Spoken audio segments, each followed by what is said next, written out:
Open Your Eyes is brought to you by the Belize Bank. Our country, your bank.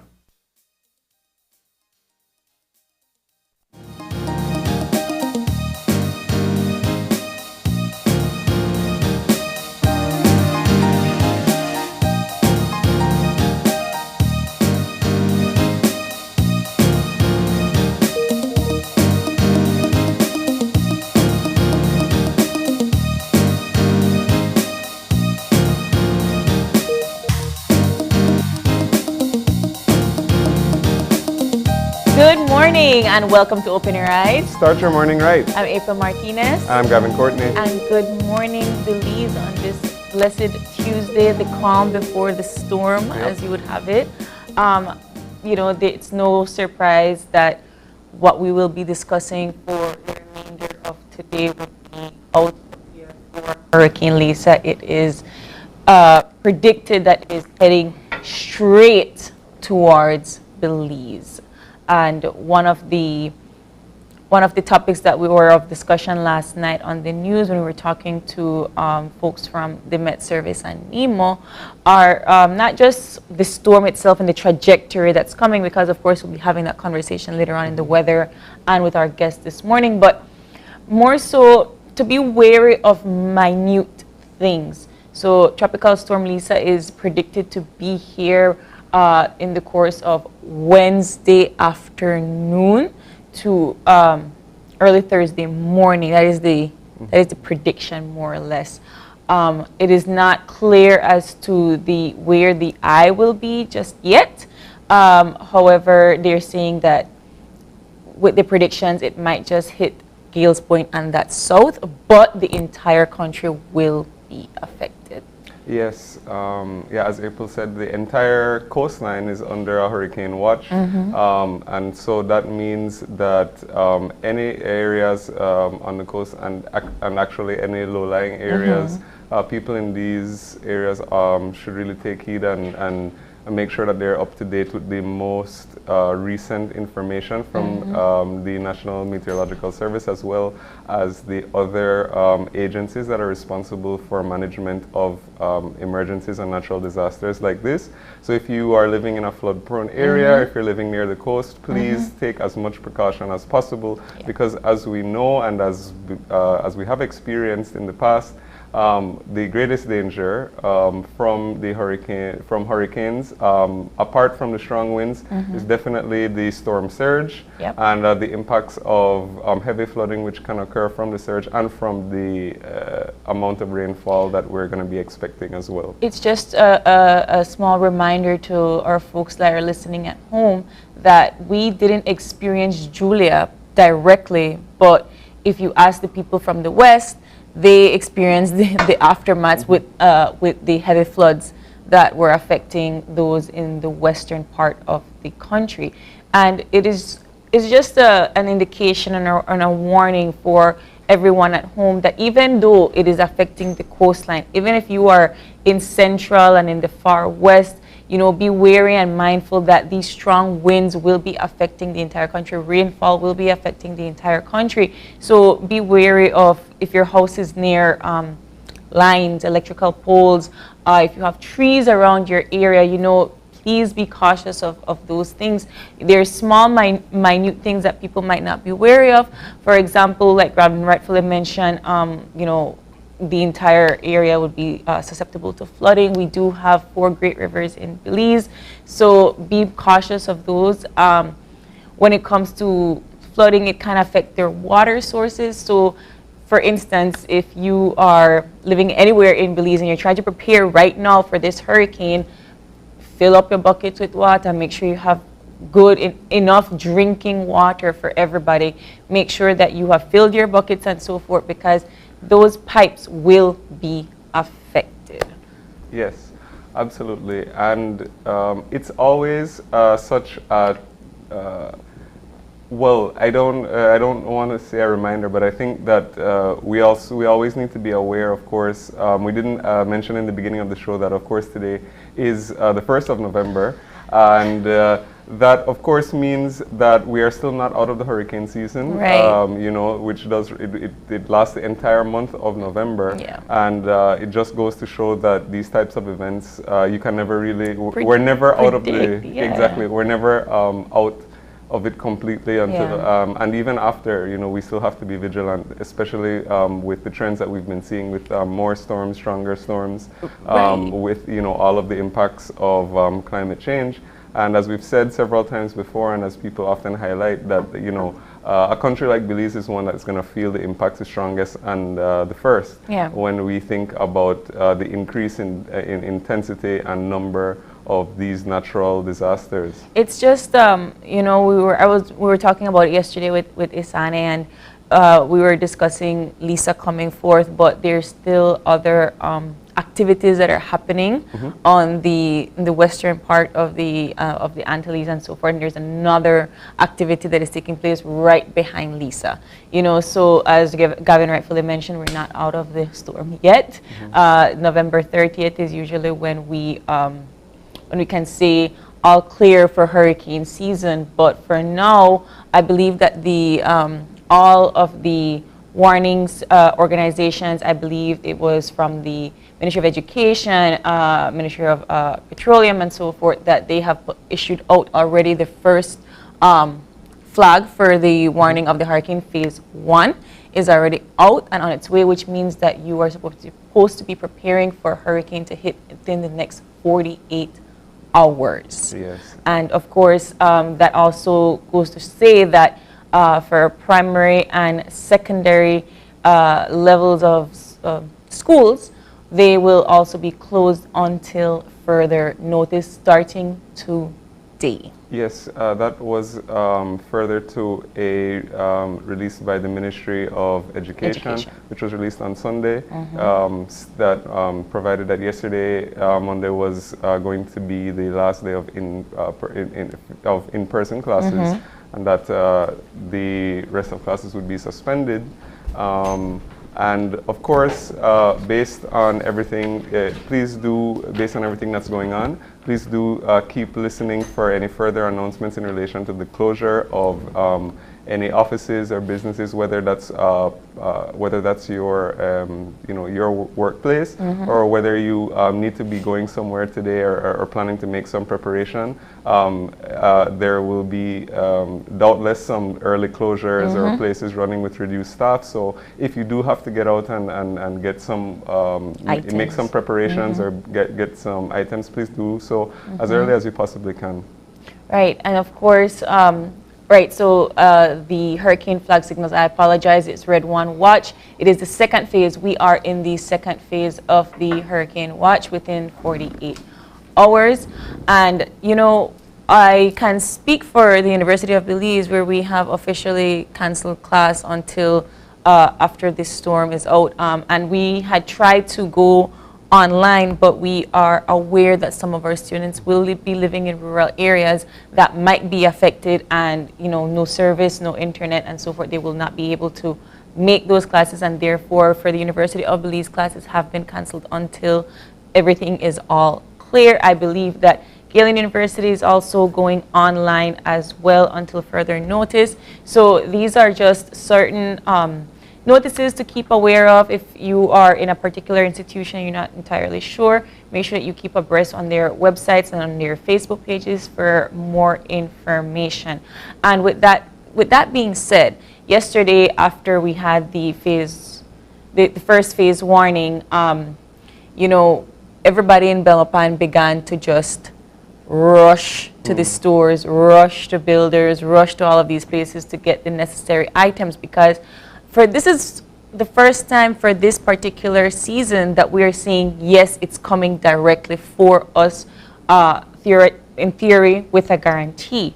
And the traffic was was intense. Everybody was trying to get their items ready. You know, even if it's just something that people say, oh, it's going to be a category 1. Earl was a category 1. Absolutely. And it did its damage. So we can't be negligent. It is better to be safe than sorry.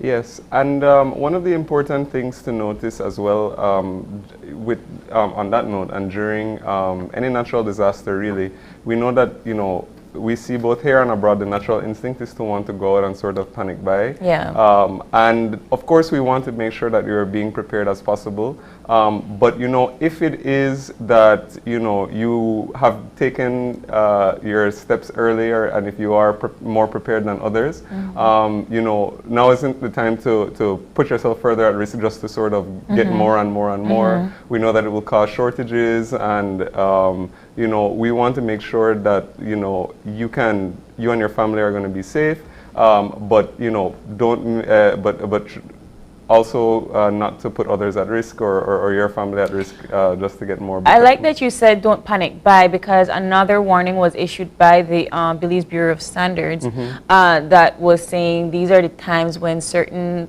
stores would like to do the price gouging, and, you know, they have put out a list on their page and on their website to show you the price of certain items and what it's supposed to cost, and the approved prices.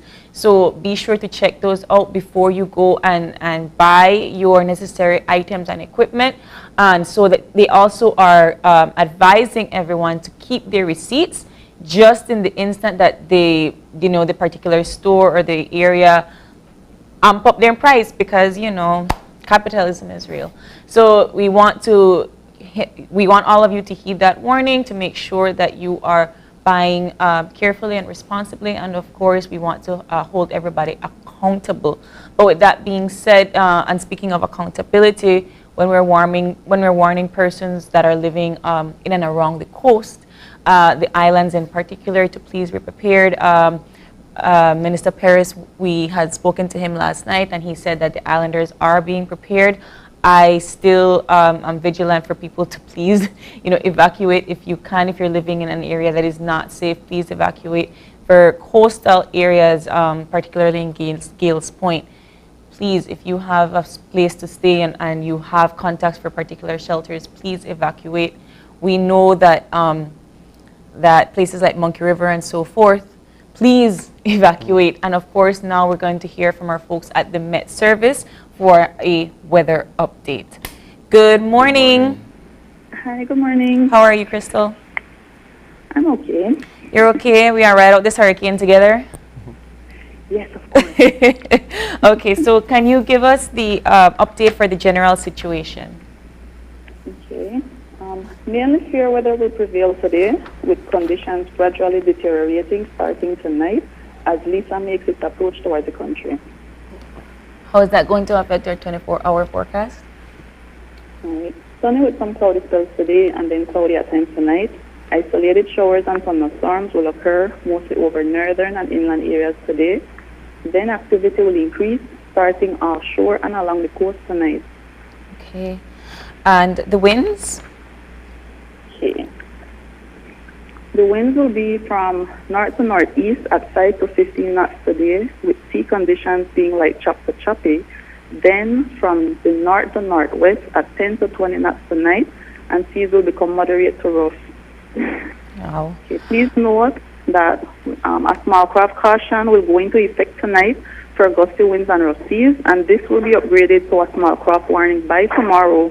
So mariners are advised to make any necessary preparations. Okay. And our temperatures are highs and lows? Okay. Highs for today will be 87 along the coast, 90 inland, and 80 in the mountains. And for tonight, 73 along the coast, 67 inland, and 65 in the hills. And how about our extended forecast? Okay. Numerous showers and thunderstorms, along with squally winds, are expected over most areas as Tropical Storm or Hurricane Lisa makes its way across the country late Wednesday evening into Wednesday night. Okay. Okay.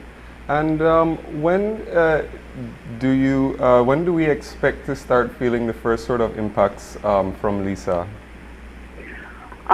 We can expect it starting tonight. Okay. And that would be mainly rains or the winds as well? Yes, mainly rain. The winds will pick up late tonight or early tomorrow morning. Do we see these starting to affect the coast first on first impact, or are we just expecting a general hit the entire country? For tonight, it's going to start mostly along the coast and offshore, and then gradually spread across the country. What is the trajectory like at this moment in terms of winds and speed? Excuse me, can you repeat? What is the trajectory like at this moment in terms of winds and speed? For today or tomorrow? For today. For today, over the country? Yes. Today will be like a regular Tuesday. Okay. Yeah, we won't really feel the effects of the winds until tomorrow when it starts getting gusty, and then by tomorrow afternoon when the winds will become more squally. And there has been some, people have been speculating about the path of the storm and where exactly, the center, the eye is hitting. Do we know any more about the path of where the storm might be moving over today and tomorrow? It will, right now it's continuing on a westward track. It will take a slightly north to northwestward track later today, and then make a direct westward track towards the country during tomorrow. Is there any possibility at all that Lisa might just, take a turn and go south into Honduras? At the moment, all models are forecasting that it continues on the same track, and they have been consistent over the past few days. So the possibility is very, very low of that taking place. Okay. And for in terms of how long we are expecting to have Lisa over us, how many days are we supposed to be in prep for that? The models are suggesting, being that it's a compact storm, that when it does reach over us, it will pass through very quickly, and we should see improving conditions as early as Thursday. Okay, so just hope the Wednesday evening to Thursday morning might be the rough part. Yes. Okay. And heavy rains the entire time? Yes. The heavy rains will start affecting most of the country on Wednesday. Wednesday afternoon, Wednesday evening? Starting Wednesday night and then picking up by the afternoon. Okay. Then increasing even more during the night. Wow. Is there any other warnings or so forth that you would have for us at this time, Crystal? Okay. A flood watch is in effect for low-lying and flood-prone areas of the country as with the passage of the storm. And we do have a hurricane watch in effect for the entire coast of Belize. Okay. Do we know for certain when will the weather start to deteriorate? Starting tonight, closer or slightly after midnight. Okay. So we're hoping for some sort of, we're going to be seeing gloomy skies as of tomorrow. Yes. All right. Crystal, thank you so much for giving us that update. And of course, we will be keeping in tune with the latest from the National Met Service. So thank you for preparing that and for keeping us posted. I'm sure we'll be listening very attentively over the next day or two. Will there be another update from the Met Service throughout today? Yes. We will be making updates as we receive them, and as there are any changes or any new developments, we will be putting out advisories and updates as necessary. On the website and on Facebook? Yes. All right. Thank you so much, Crystal. Stay safe. You're welcome. You guys as well. All right, and there you have it. There you have it. It seems that our models are showing that we are going to be directly impacted by Lisa. We're starting to feel the effects as early as tonight, but the majority of them we're going to be feeling tomorrow, and we're expecting the heaviest of rains and winds to be picking up tomorrow evening, tomorrow Wednesday evening and in the night. but Thursday. hopefully it will be a storm that will impact us quickly and move on. Well, you know, they always say that the more that these particular hurricanes stay on land, they deteriorate and they break and they die and they get weaker. So let's hope that it doesn't stay here for too long. And of course, the entire show today will be dedicated to preparations, updates on the hurricane and so on. So for our preview today, we will be having our representatives from the City Emergency Management Organization, NEMO. They will be joining us to give us an update from their department. And in our second conversation, we are going to be getting an update from the Belize Red Cross, and they're going to be giving you all of some safety tips and tips on how to be prepared for the upcoming storms. So definitely, if you're making your hurricane preparations, you want to watch that segment so you can know what you should be doing to keep yourself and your family safe. And of course, for our viewers that are in the south, particularly because it seems that the hurricane is predicted to affect the coast and the southern part of the country, we'll be having the regional and district coordinator for the south of Belize to talk to us about the upcoming hurricane and of course how we can be prepared. But before we get into all of that and more, we're going to take a very short break and we'll be right back with our first conversation. This is Live on 5.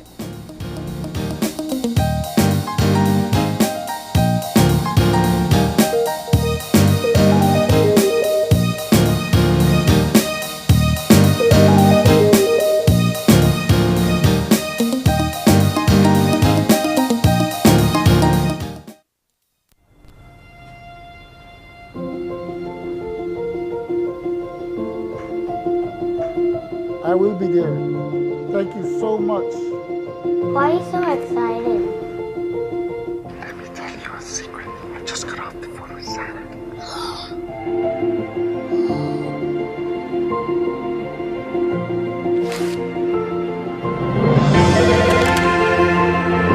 Hi, Santa. For Christmas, I want a pea shooter, a football.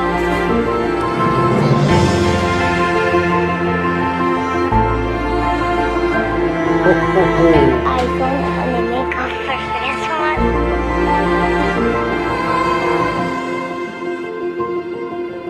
Oh, Ramon, 1 second.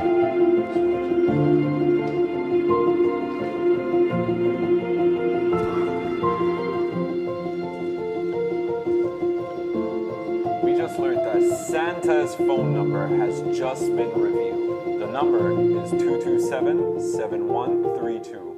Children all over. I'm sorry, Dad. I shared Santa's phone number.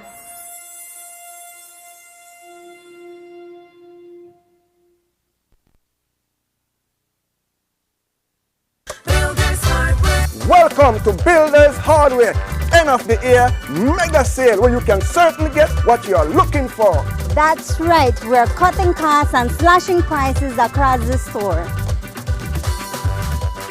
This sale starts from October 15th until the end of the year. Enough time for you to plan, shop safely, and save some money. We're having a huge discount, 20% on paint and 30% and more on selected items, just for you.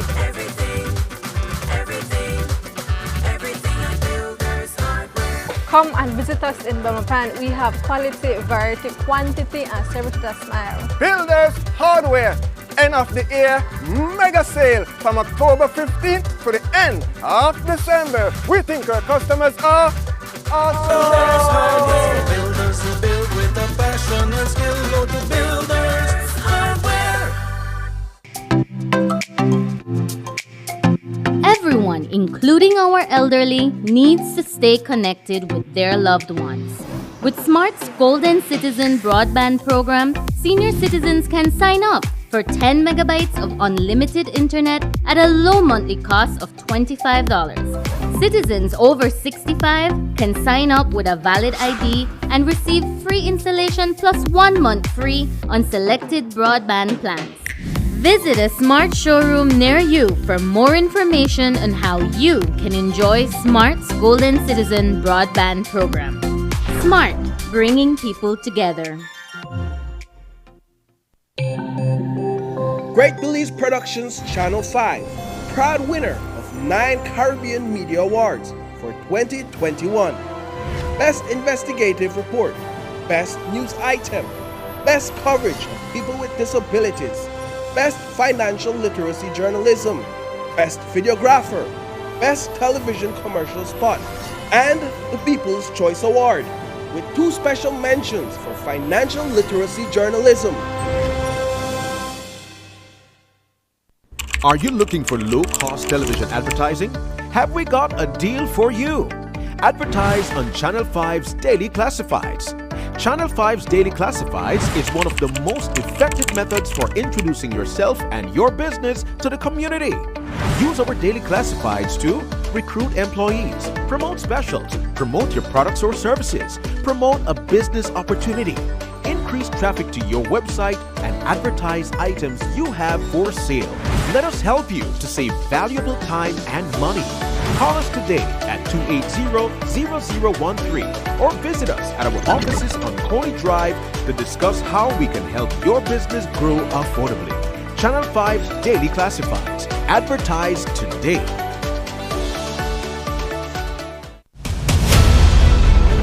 Dwayne Moody, Isani Cayetano, Marion Ali, Paul Lopez.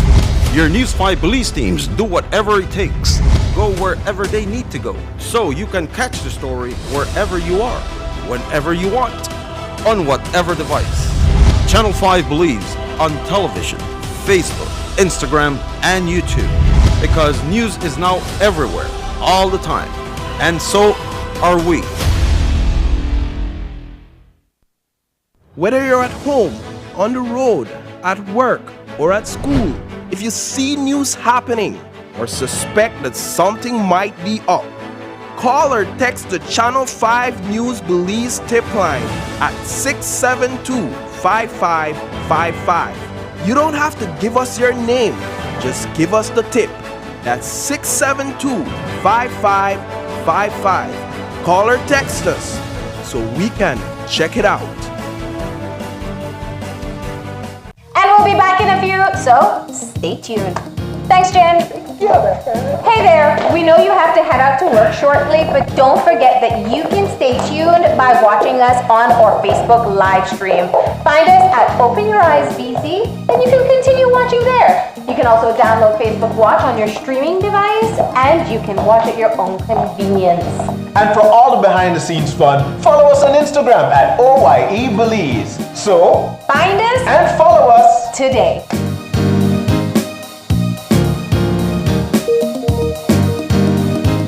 When someone you love becomes a memory, the memory becomes a treasure. Channel 5 introduces the Daily Obituaries. The Daily Obituaries will broadcast all death and funeral announcements and memorials to honor your loved one's life and memories. The Daily Obituaries airs on Channel 5 prior to the evening newscast, with subsequent repeats at 10 p.m. and 12 noon the following day. It will also be placed online on our social media platforms, all for a standard package fee. Celebrate their lives and memories with Channel 5's Daily Obituaries. Honor in life and reverence in death.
we are back with our first conversation for this morning. Joining us in the studio today, we have Melanie Dawson, who is the City Emergency Management Organization CEMO Liaison Officer. Good morning, Melanie. Good morning. And we also have Stephanie Lindo Garbut is the City Administrator and the Emergency Operators Center Manager. Good morning. Good morning, ladies. Good morning.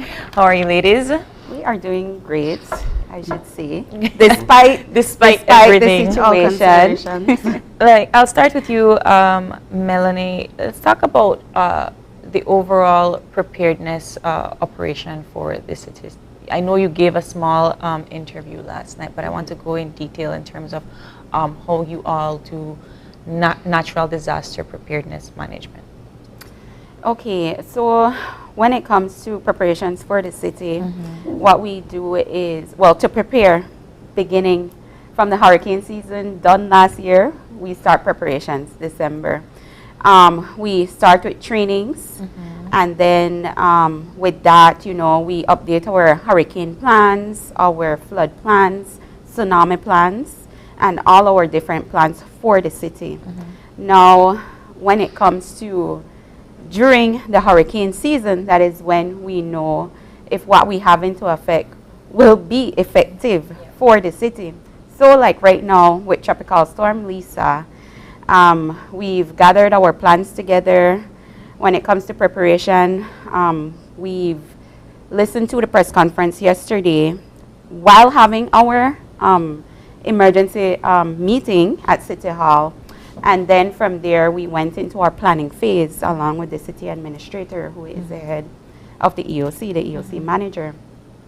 So for the city yesterday, we've came to conclusion that with what the chief meteorologist said, Tropical Storm Lisa may make landfall as a Category 1 hurricane. So with that, we will be fully activating our EOC tomorrow at 9 o'clock. And with that, we will be opening shelters as well at 9, because you do know residents need to seek shelter during these times, especially since in Belize City, we are prone to flooding. Let's talk about the advice that you would give to citizens, right? So we don't want that everybody to rush and clamor tomorrow at 8 o'clock in the morning because shelters are open at 9. So this is the thing with hurricane. This gives us time to prepare. And from last week, we have been seeing, advisories and different. I'm sorry that I have to to cut you off, but we are just receiving word that of the NEMO press conference that is taking place right now. So we're going to shift gears and listen in on that for just a few minutes for our viewers. Here's this. Just slightly north of US for the next 24 to 48 hours before landfall. Strengthening is forecast, and the system is forecast to become at least a Category 1 hurricane before landfall on Belize late Wednesday evening into Wednesday night. As a Category 1 hurricane, the impacts that we're expecting from Lisa includes, first of all, rainfall. We're expecting 3 to 5 inches of rainfall with local higher values of about 8 to 12 inches as Lisa moves across the country. Rainfall will begin affecting the country in outer bands from as early as tonight into tomorrow morning, increasing during the day, with outer bands becoming more prevalent, heavy thunderstorms, squally conditions, hurricane-like conditions by late afternoon into the evening from these outer bands. And then the system will make landfall over southern Belize and near Dangriga later in the night on Wednesday. A storm surge of about 3 to 5 feet is expected just north of the center, and that's a very dangerous storm surge that could lead to drowning, could inundate whole homes, and so forth.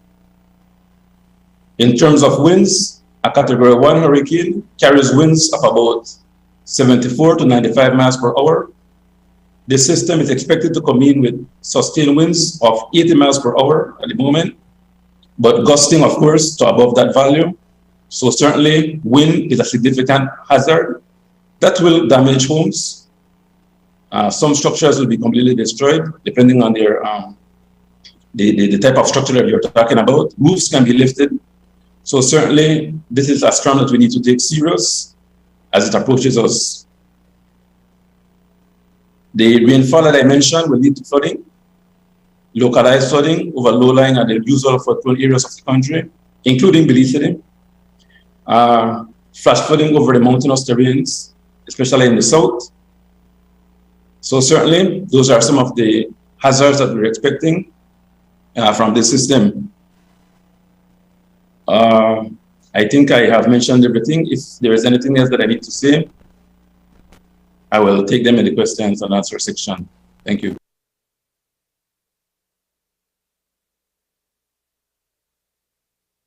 Thanks, Chief. Colonel Dufour, if you can go ahead. And I just want to make a note to the media that we're also hoping that Miss Melanie Dawson, CEMA coordinator, will be joining us later, hopefully before we round off today.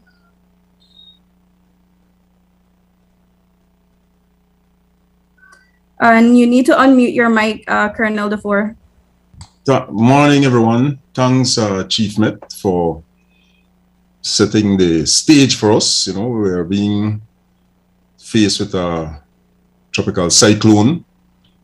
The country of Belize, as the Chief Met indicated, has to take these information and warning very serious based on the potential impact that we could receive from the system. In terms of NEMO, countrywide NEMO is fully activated. We have 2 plans in place, even though the window of opportunity for one is closing, and that is the evacuation of people from low-lying, high-risk areas. We're encouraging people to move on your own, voluntarily relocate, get out of harm's way, move to a safe place, whether it is out of the community or within the community to a stronger, safer structure. That is the #1 thing that we need to do, the #1 thing we need to be focusing on, saving lives. The effects of the system with storm surge and wind will definitely create damages and some, hopefully not much, destruction. We are right in the playbook of Hurricane Earl, Hurricane Richard, and to some extent Hurricane Nana. So this will be the 4th experience of this nature. And the things that worked for us in all those instances, people moved out of harm's way. That was the #1 important thing that everybody did. Everyone moved out of harm's way. If I recall correctly, there was no loss of life for those 3 events related directly to those hurricanes. So in Belize, we have a good record of adhering to the advisories, listening, taking action, and that is what we want the general public to continue to do. Don't take these systems lightly because things can change. The second plan that we have, if we don't have the window of opportunity for people to relocate and for people to move or evacuate and get out of harm's way, then I don't want to say fortunately as yet, hopefully it remains at more or less in that range, then sheltering in place is the next option. So the coastal communities like San Pedro, Kikaka, Belize City, Dangriga, you know, Sartineja, the peninsula, all along the southern Belize rural areas need to take these warnings very, very seriously so that we could get people in position in a safe place to save lives. In terms of the logistics, all the national committees of NEMO, particularly the key ones like the Transport and Evacuation Committee, have been mobilized. They're fine-tuning some of the things that they need to address. And so we have other committees like Search and Rescue standing by, because that will be one of the key committees that will go into action. We have the Housing and Shelter Committee. The district emergency coordinators are increasing the list of shelters that they will need to open. We have X amount of shelters within each district, but we target first set for priority, and then we look at the situation as it unfolds and say, listen, expand that, by 5 or 10 additional shelters so that we know that we have sufficient space for people. And if needs be, we open every shelter to make sure that the general public is safe, because there will be some last minuters from the experience we have who, until they start to feel the winds and the rain start to affect them, oh, we need to move now. Well, we implore people, especially the smart people, who will say things like, you know what, you see this Lee cranky, we're also we there, this you know, stand up, we going, we have to get out of here. That's the mindset and that's the mentality. Look after life, look after your family, take it serious, don't take it lightly. NEMO is doing the best we can with coordinating with all our committees at the national and the district level and at the community level, dealing with emergency communication. We did our tests yesterday, so we can speak by very high frequency radios, handheld radio, what some people would call walkie-talkie, and base radios. We have that capability. And why some of these things are important, it's because more than likely one of the impact from the hurricane will be loss of power. And so having the ability to communicate and to have backup power, especially for key areas like communication, hospitals, and places like that, water system, it is very important. BWS have already informed us that people need to start storing water. Once we lose power, we lose water. So we need to stockpile on water as much as possible. We were being asked about movement on Wednesday. NEMO advises minimum movement tomorrow, only for emergency services, critical situation, if you must be on the road, because what we don't want to happen is for people to be on the road late, get trapped, and then we're trying to mount rescue during the hurricane. So please heed this advice and warning very carefully. That was some of the things that affected us in the last systems. I conclude there and await any further questions from you all as we proceed this morning. Thank you, Colonel. So we'll do similar to what we did yesterday, which is I'll ask everyone to use the raise hand feature on Zoom so that we do this in an orderly fashion. Introduce yourself, your media house, and then proceed with your question. We're a little bit more limited on time today, so let's do one question in the first round, and then we'll come back for a second round, please, so that everyone has an opportunity to ask their questions. Aaron, your first up. Okay, good morning, Colonel, Chief Gordon.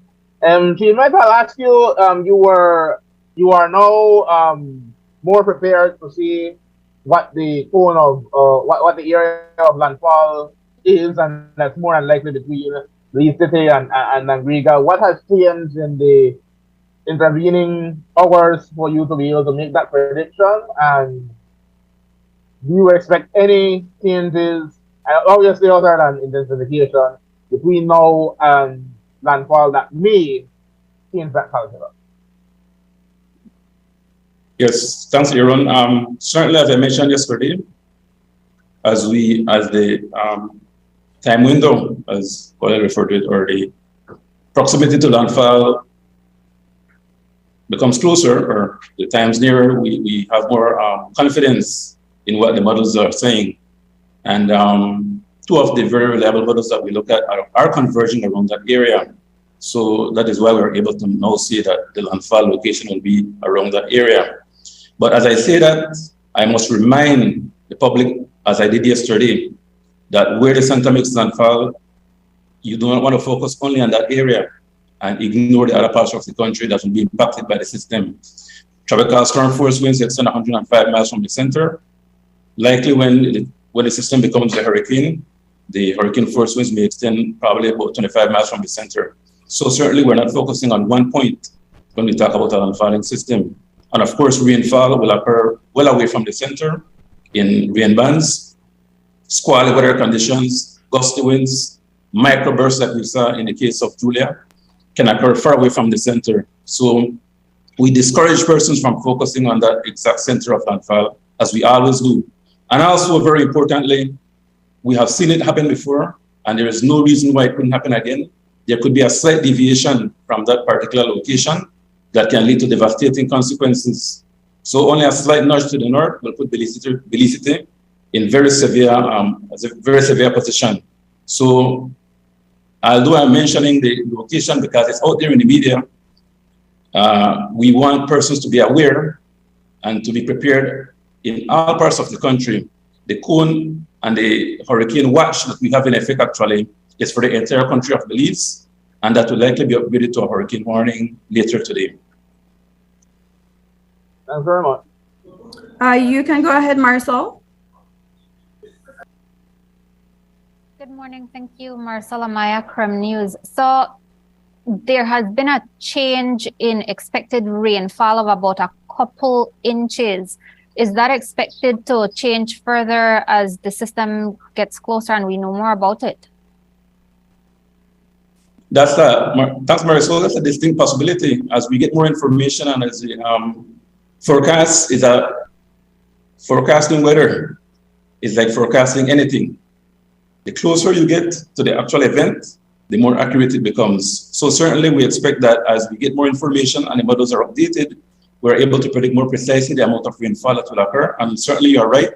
We have upped the rainfall amounts on the system from what we had yesterday. We're looking at now at 3 to 5 inches with local higher values of 8 to 12 inches. Paul? Yeah, thank you. Sorry, Janelle, I jumped the gun, but so Mr. DeFore, given the fact that we're hearing from the Met Service that at least for now the projected area landfall is somewhere in the south near Dangriga, thereabout. Are we then concentrating a lot of NEMO's efforts in that area, particularly Dangriga and some 25 miles along the coast on both ends? And if so, what's the discussion happening there in terms of NEMO's resources being deployed down to the south?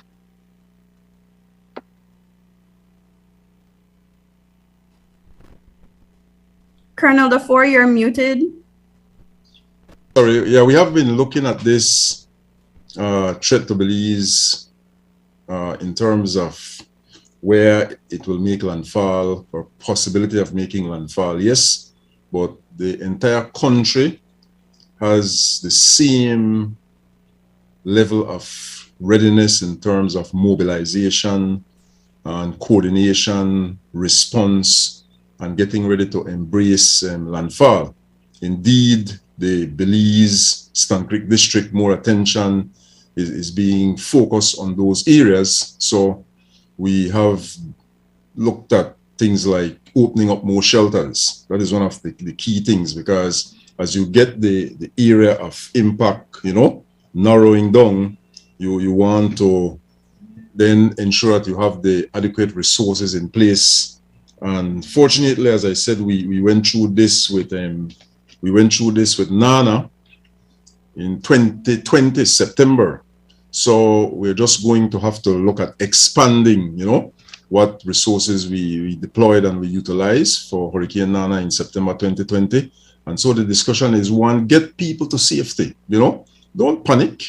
We know what's coming. We have dealt with this before, but be prepared. And preparation means take action to save your life. And so whatever additional resources that the South will need, we are getting some additional supplies and stuff today, which we pre-position some in Belmopan, and we move some down to Independence, to our warehouse, so that we have the adequate resources to support people. Fortunately, in Dangriga, if we go back to Hurricane Nana, we had exceptional volunteerism from the community, where people in the shelters were given sandwiches and hot meals and things like that, where the community spirit, the emergency survival spirit of humanity comes to play. And that is what is important. You know, it's all of us in this situation. So collectively, we bring forth the resources from every angle, from every sector, and we bring it to bear on the situation at hand, and we relieve and ease the pressures, you know, and the inconvenience and the suffering that people likely to endure, depending on how, you know, this hurricane makes landfall. Go ahead, Channel 7.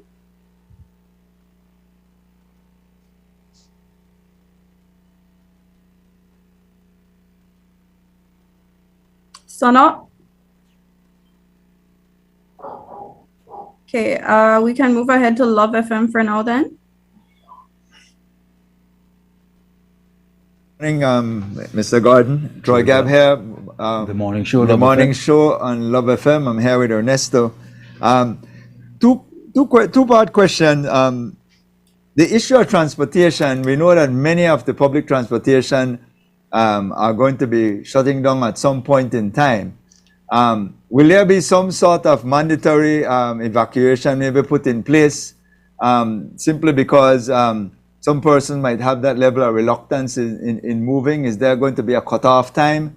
Can you speak a little bit about that, particularly the boat and airplane? And then even in terms of land transportation as well, maybe people moving inland as well. Is there any sort of impact that the authorities will want to place on that? Colonel Defoe? Yeah, I was just going to say that was a better question for me to take on. In terms of mandatory evacuation under the Constitution, that cannot be done. The only time you could really forcefully move anyone is when you want to protect children. You know, where the police and the Ministry of Human Development, social workers can go in and say, to get these children out of harm's way, we are going to forcefully, you know, evacuate them to safety. But other than that, the general public, we cannot, you know, invoke a mandatory evacuation. That's why we implore and impress on people to move. We have been doing this from NEMO farm in 1999 and 2000. We had a Category 4 hurricane heat that, you know, made landfall on San Pedro and Belize City, and other communities had to evacuate. We did it for Mitch in 1998 before NEMO. So the instinct of the people to move to safety, to survive, to live, that we will not question, because we know that will happen and people will do so. So the main scenario there is then the children, who some families may want to stay. And what we have seen over the years is where the mother would say, listen, I'm taking the kids, you know, and the man would say, well, I want to stay back to secure the home because of all the things we recently acquired, and I don't want them to break in and to steal and stuff like that. So we are fortunately, we have seen where people do listen and people do move out of harm's way. So I don't see the need for what we could do other than the way we operate in terms of strongly advising people to move out of harm's way. So in terms of mandatory evacuation, that is not on the books. You know, that's a constitutional matter that would probably come up later on in the process, as we know that is happening. In terms of the movement and closure of the various means of communication or transportation, we will be putting that out in our advisory this morning to indicate when the airport, like for example, the airport intend to close after the last flight today, as indicated by the Director of Civil Aviation. You know, the port is in the planning process to close the port boat movements at some point tomorrow. Some of the water taxis have already indicated that they'll not be doing any runs outside of the country, you know, to up to Chatham Hall and places like that. And then the bus company will indicate to us through the National Transport Committee when the last runs will be, so we communicate that to people. Most businesses that have been in contact with us are indicating this is like the last day of work, you know, for their staff. So, and they're asking, some consulted, and our advice to them is that, listen, as I mentioned earlier, we don't want anybody to be on the road as much as possible tomorrow. Tomorrow is landfall, you know, that's the day we go to shelter, seek shelter, and button down to embrace the impact from the system. So that would be the, you know, the long and short of the comment on or the answer to your question, Troy. I don't know if that answered it, but if you want to come that's up, fair. please That's do. fair. Colonel Defoe, Ernesto here. And of course, that was just a snippet of the conference that is currently taking place at this very moment live on Zoom. You can continue to catch this Q&A on our News 5 Live Facebook page for more updates. But we want to continue the conversation with our lovely ladies here this morning. Continuing the question that I had for Ms. Dawson in terms of early evacuation and so forth. Yeah. Well, you were asking what advice I would give. Yes, when it comes to early evacuation, as Colonel D4 was stating just now. We would like to advise the public, please. We know we've got the advisories. We are at advisory 2 right now. Yes. And with them just stating that the storm surge, the rainfall increase, everyone, please advise at this time. Please make your preparations. Well, that should already had been in place. Please try to gather all your groceries, your goods, stuff you will take to the shelters. As I mentioned, tomorrow we will be opening shelters. Come out as soon as you can. If you have family members, seek shelter with them. Everyone living in flood-prone area, I do believe at this point, everyone should know which area floods. Everyone should know. So I, like Colonel said, I implore, please, everyone come out. Like, seek shelter. Do not wait up until last minute. Yeah. The flood-prone areas, and for people to evacuate and so forth, I mean, they can't take everything with them. So what do you do in terms of how do you keep some of your items secure? You know you're going to be leaving home. Well, for one, your important documents. When it comes to your birth paper, your passport, and different stuff like that, we always tell our residents, you can put it in plastic bag, Ziploc bags, you know, find ways to secure them. Raise all your furnitures, raise them as high as you can. You know, it's different stuff that you can do in your home. Citizens should take the initiative to secure their items. At this point, I think everyone should know how to do so, and they should have already started doing so, especially with the increase in rainfall. Please raise your items, raise your furnitures, gather your important documents, and just, you know, try to be safe. And Stephanie, perhaps you could talk a little bit about the overall sort of preparedness planning for how the city prepares for a disaster like this, and perhaps some of the coordination with some of the other stakeholders and people who will be responding to some emergency situations. Okay, as Melanie mentioned earlier, our preparations are year-round. So it starts with training, but as we come closer to the start of the hurricane season, we move into opening up more drainage, ensuring all the outlets to the city are open and free-flowing. And contrary to maybe popular belief, we do this very often. It's not just when we hear there's a system out, we go out and do it. We do regular checks, but we do ramp up a little bit when we know a system is nearby to ensure that the flooding in the city is as minimal as possible. Sanitation yesterday started removing debris. We have some infrastructural works that we were doing across the city, so we've been removing our own debris and encouraging residents to do the same and refrain from putting out anything after today because Belize Waste Control's last pickup is actually today At what for time? residential and commercial garbage. What time? All day. All day. All day. We're trying our best to Perfect. clear the city Okay. as quickly as possible. As NEMO mentioned, tomorrow it's a no move day for us as well. And I know that in terms of you both are in charge of the city itself, and San Pedro and Keycocker are a part of this jurisdiction per se. So, what advice do you need to have for those that are? We had a word from Minister Perez last night in an interview that the islanders know what to do to prepare for Keycocker and San Pedro, but in terms of your own administrative positions, what is the evacuation plan? Well, we have our evacuation personnel who will be on the ground at the water taxis starting this morning to assist residents who are coming in from the islands to get out of the city or to their respective locations as smoothly as possible.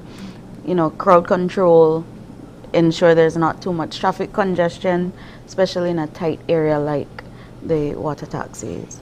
In terms of businesses and so forth, a lot of people that live in the Keys and so on, they're working there, right?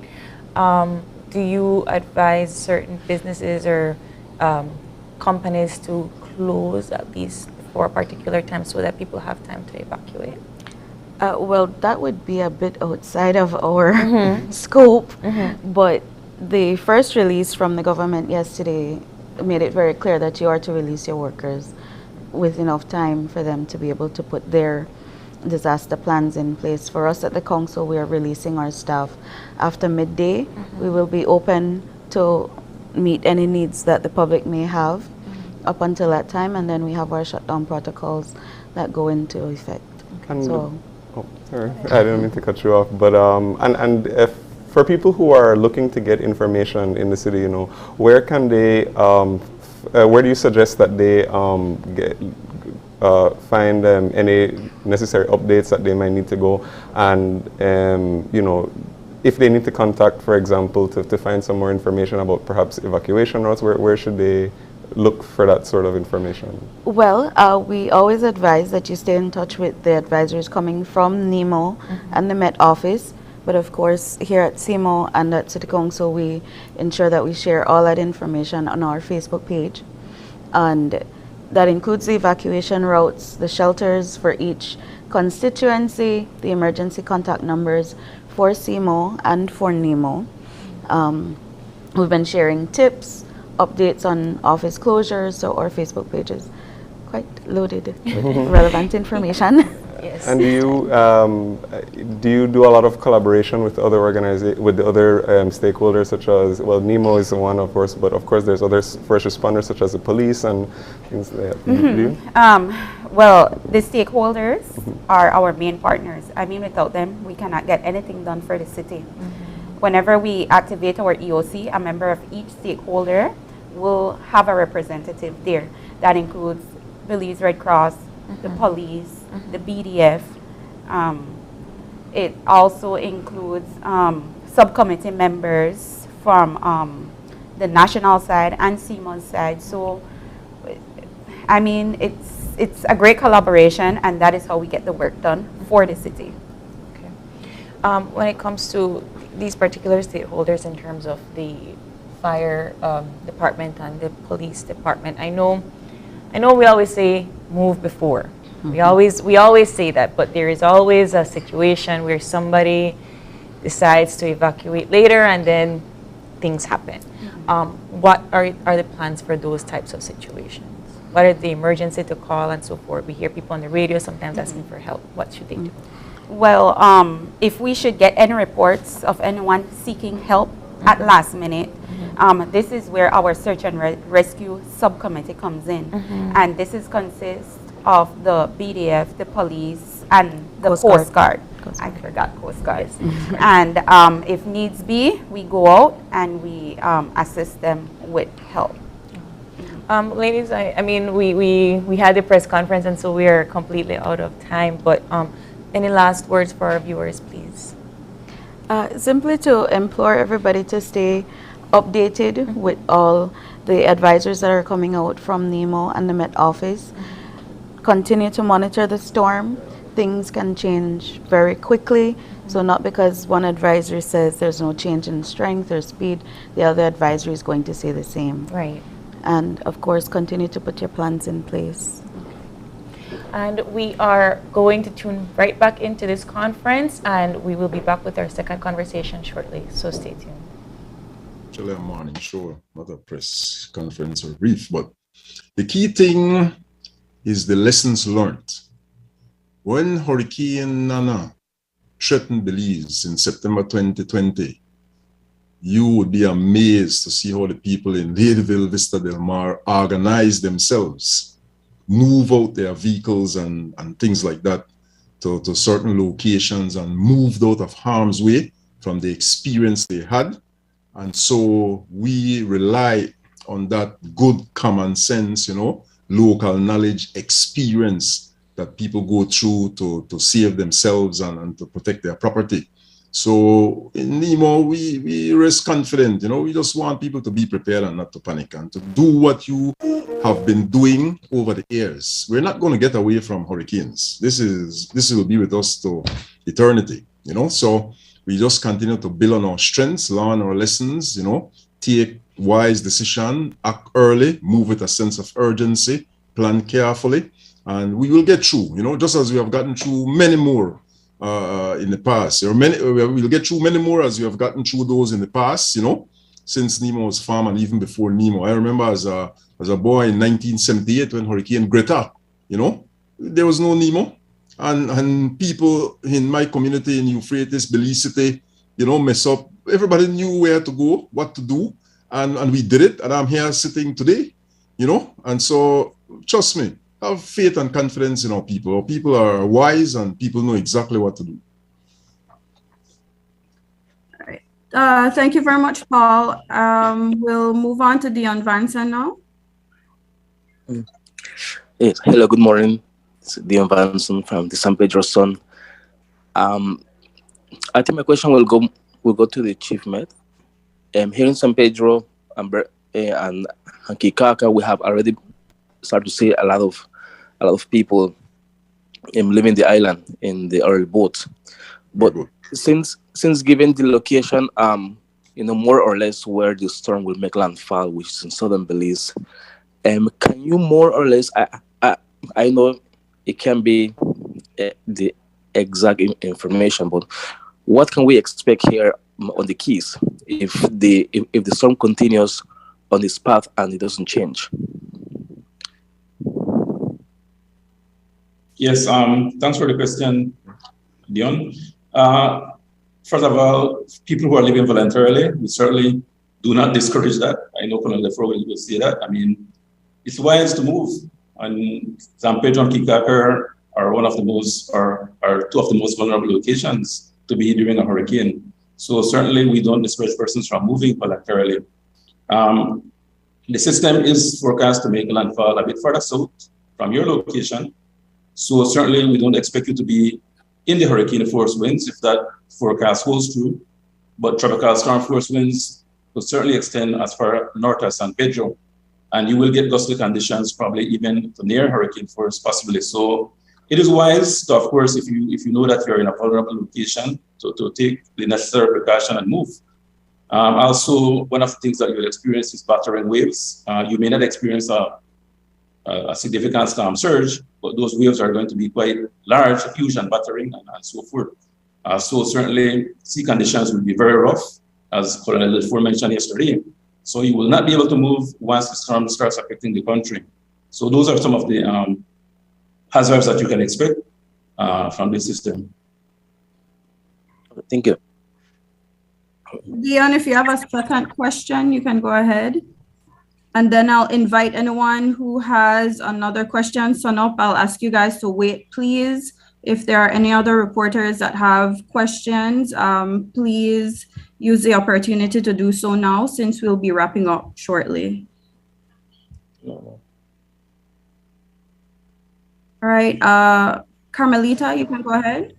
Yes, morning. Thank you so much. I don't know if this question has been asked, but it's similar to the one that was asked previously. Just in regards to the north, I know that you all have said, landfall will be most in the area of Dangriga.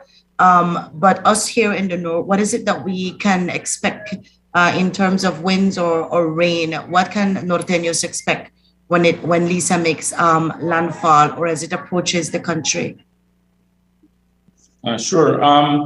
Northern parts of the country, Corozal district and Orival district, up in the north, you'll be farther away from the center if the forecast holds true. We do caution, first of all, that the entire country is under hurricane watch because for the same reason, these things can shift near landfall. So that's the first point I want to make. But if the forecast holds true and the system makes landfall in the south, as we are seeing, then we expect that persons up north may experience tropical storm force winds. If not sustained, definitely in gusts and during heavy showers and thunderstorms. In terms of rainfall, you will not be spared. We expect rainfalls to be of 3 to 5 inches with higher amounts of up to 8 to 12 inches, and the north will not be spared from that rainfall. So certainly flooding will be a hazard that you can expect from rainfall. And again, the advice we say is to be prepared for any eventuality with the system. Thank you so much. Vibes, go ahead. You'll Bennett here. One basic question. As far as hurricane shelters, when will these shelters be open in Belize to the general public? And what advice would you give to the people that wants to utilize the shelters, the do's and the don'ts?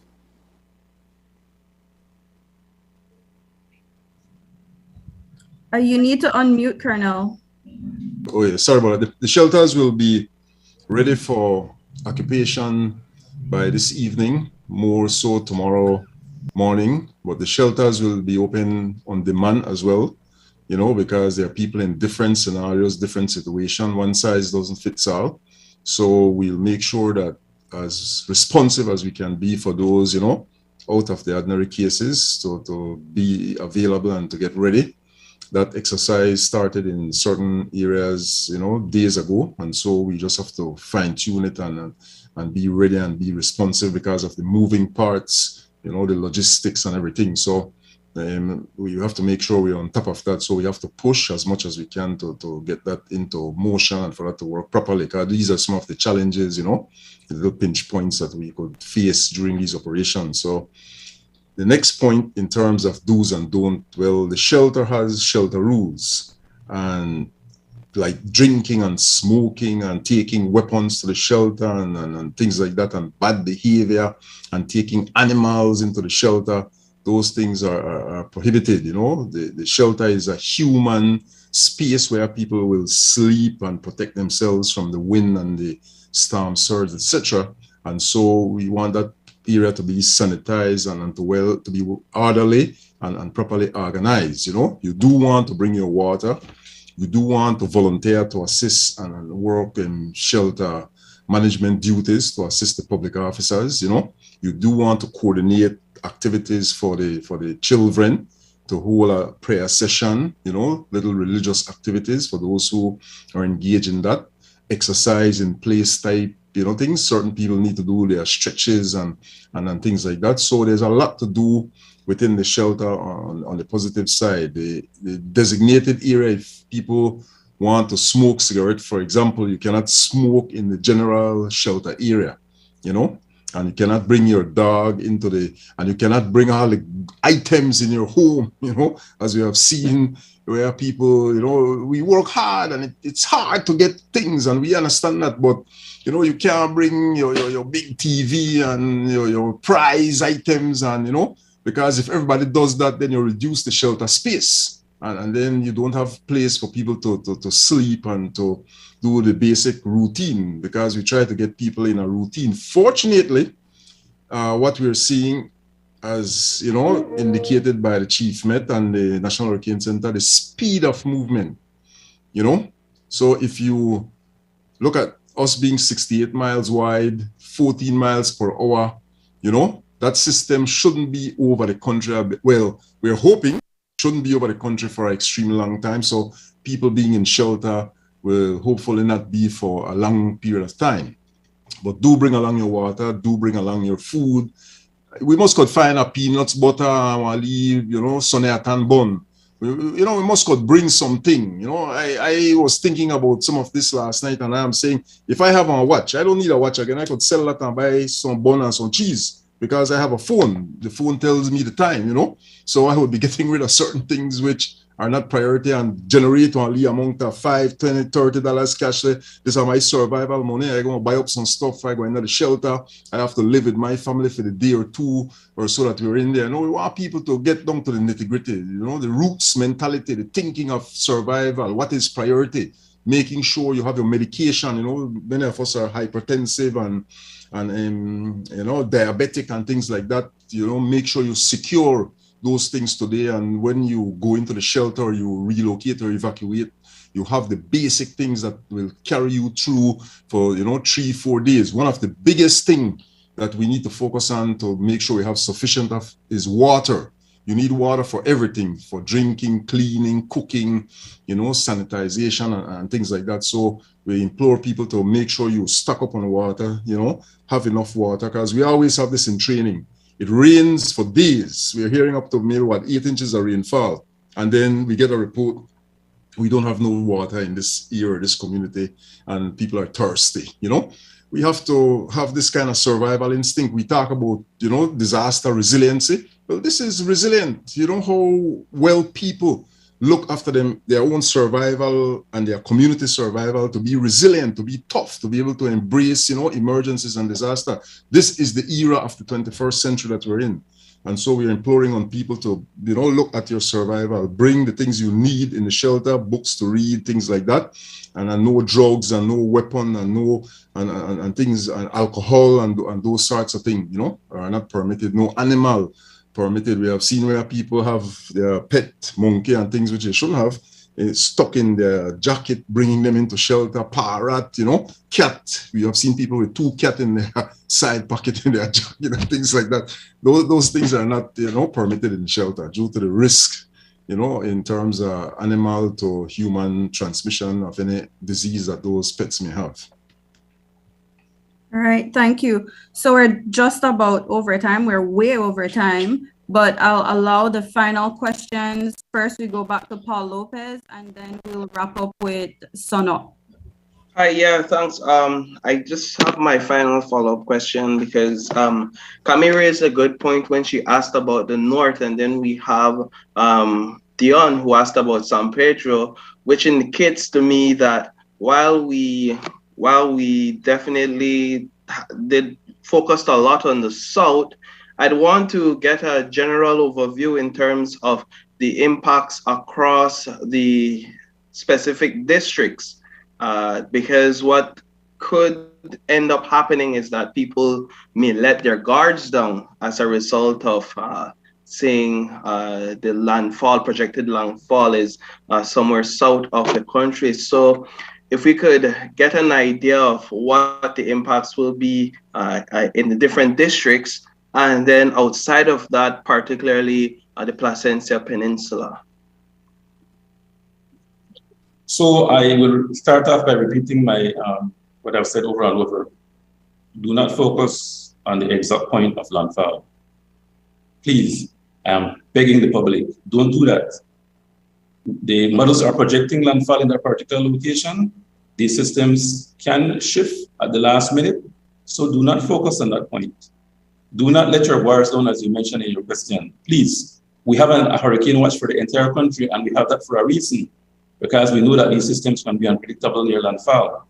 So having said that, it is difficult for me to go district by district and talk about impact, because the impact could be across the entire country. But if, and I will go into the hypothetical, if the actual forecast holds up, then certainly persons to the south of the center will not experience the storm surge, for example. So Toledo district, you will get heavy rainfall. The entire country will get heavy rainfall, which will lead to flooding and so forth. But the winds will be lighter on the southern parts or south of where the system made landfall. That includes Placencia. However, Placencia is very close to the where the center is projected to make landfall. So even though you may not get as strong winds as strong as perhaps you believe today, you will get strong winds at first coming from the land, from the northwest and from the west, and eventually shifting to the southeast. Persons near the center and just to the north of the center will get the strongest impact from both storm surge, winds of category 1 strength, heavy rainfall and flooding. And you mentioned tide earlier. It was remiss of me not to mention that I haven't looked whether the system will come in a high tide, but if it do comes during a high tide, of course, the storm surge and the high tide will add together, creating an even higher surge, so to speak. No? So that's one thing that we need to look out for. As you go further north, of course, we're expecting that the winds will gradually diminish, but it's important to note that we have other bands that will produce very gusty winds, very strong winds, up to tropical storm force or even higher. So we are advising again, be prepared.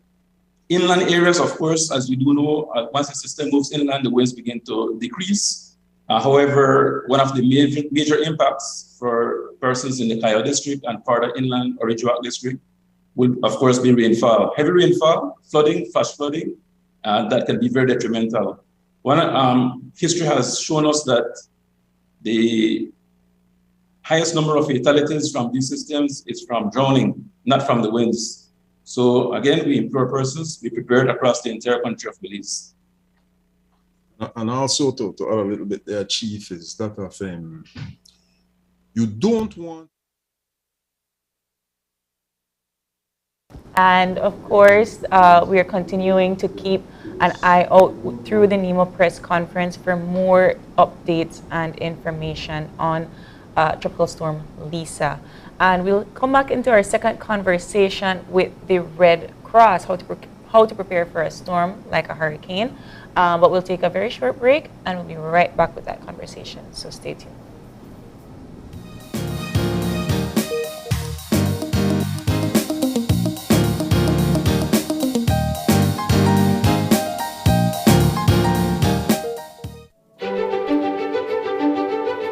Technology is ubiquitous, and it's transforming how, when, and where we work. Fulltech Systems is placing award-winning devices in the hands of information workers, allowing them to work without compromise in a world without wires, to innovate, create, and to maximize productivity anytime, anywhere, satisfying the needs of the desk-centric remote and field worker and every other worker in between. We are providing the industry's best devices to businesses going through the process of digital transformation. Partner with us today to provide the solutions that will allow your employees to work effectively and efficiently to enhance your customers' experience.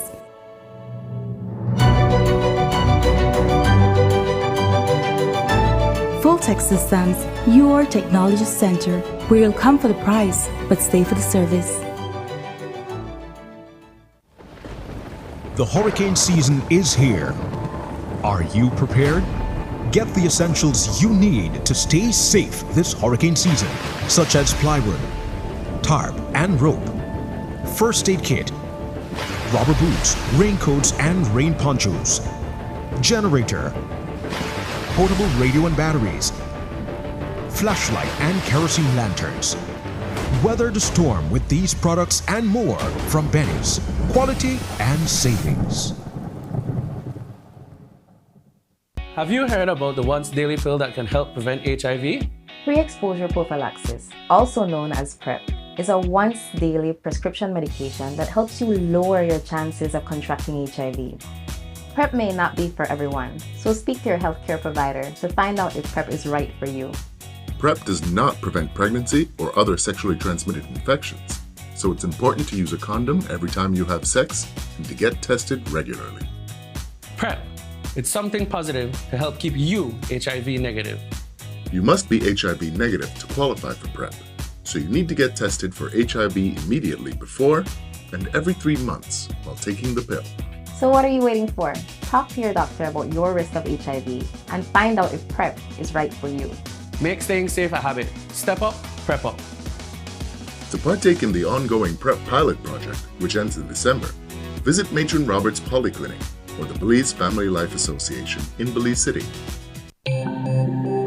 Great Belize Productions Channel 5, proud winner of 9 Caribbean Media Awards for 2021. Best Investigative Report, Best News Item, Best Coverage of People with Disabilities, Best Financial Literacy Journalism, Best Videographer, Best Television Commercial Spot, and the People's Choice Award, with 2 special mentions for Financial Literacy Journalism.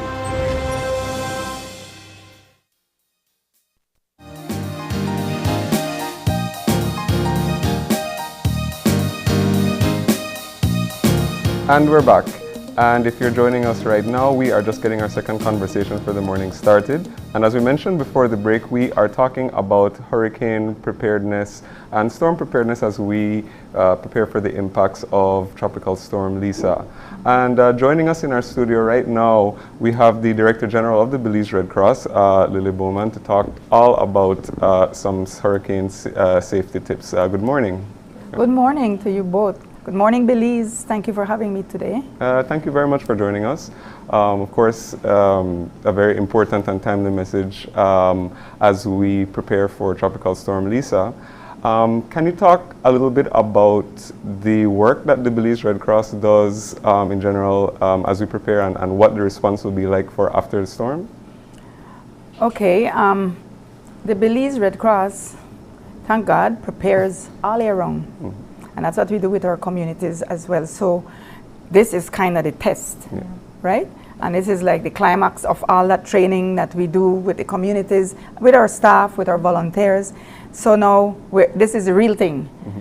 So the preparations we are doing now is activating our branches, our national intervention teams, which are the volunteers trained for disaster response, preparing the office, preparing our EOC, or Emergency Operating Center, our staff, getting everything that we need for immediate and rapid response as soon as the all clear comes out. So then, depending on what we find and where the most affected areas are, then our plan of action will step in. What we will be assisting with, how we will assist.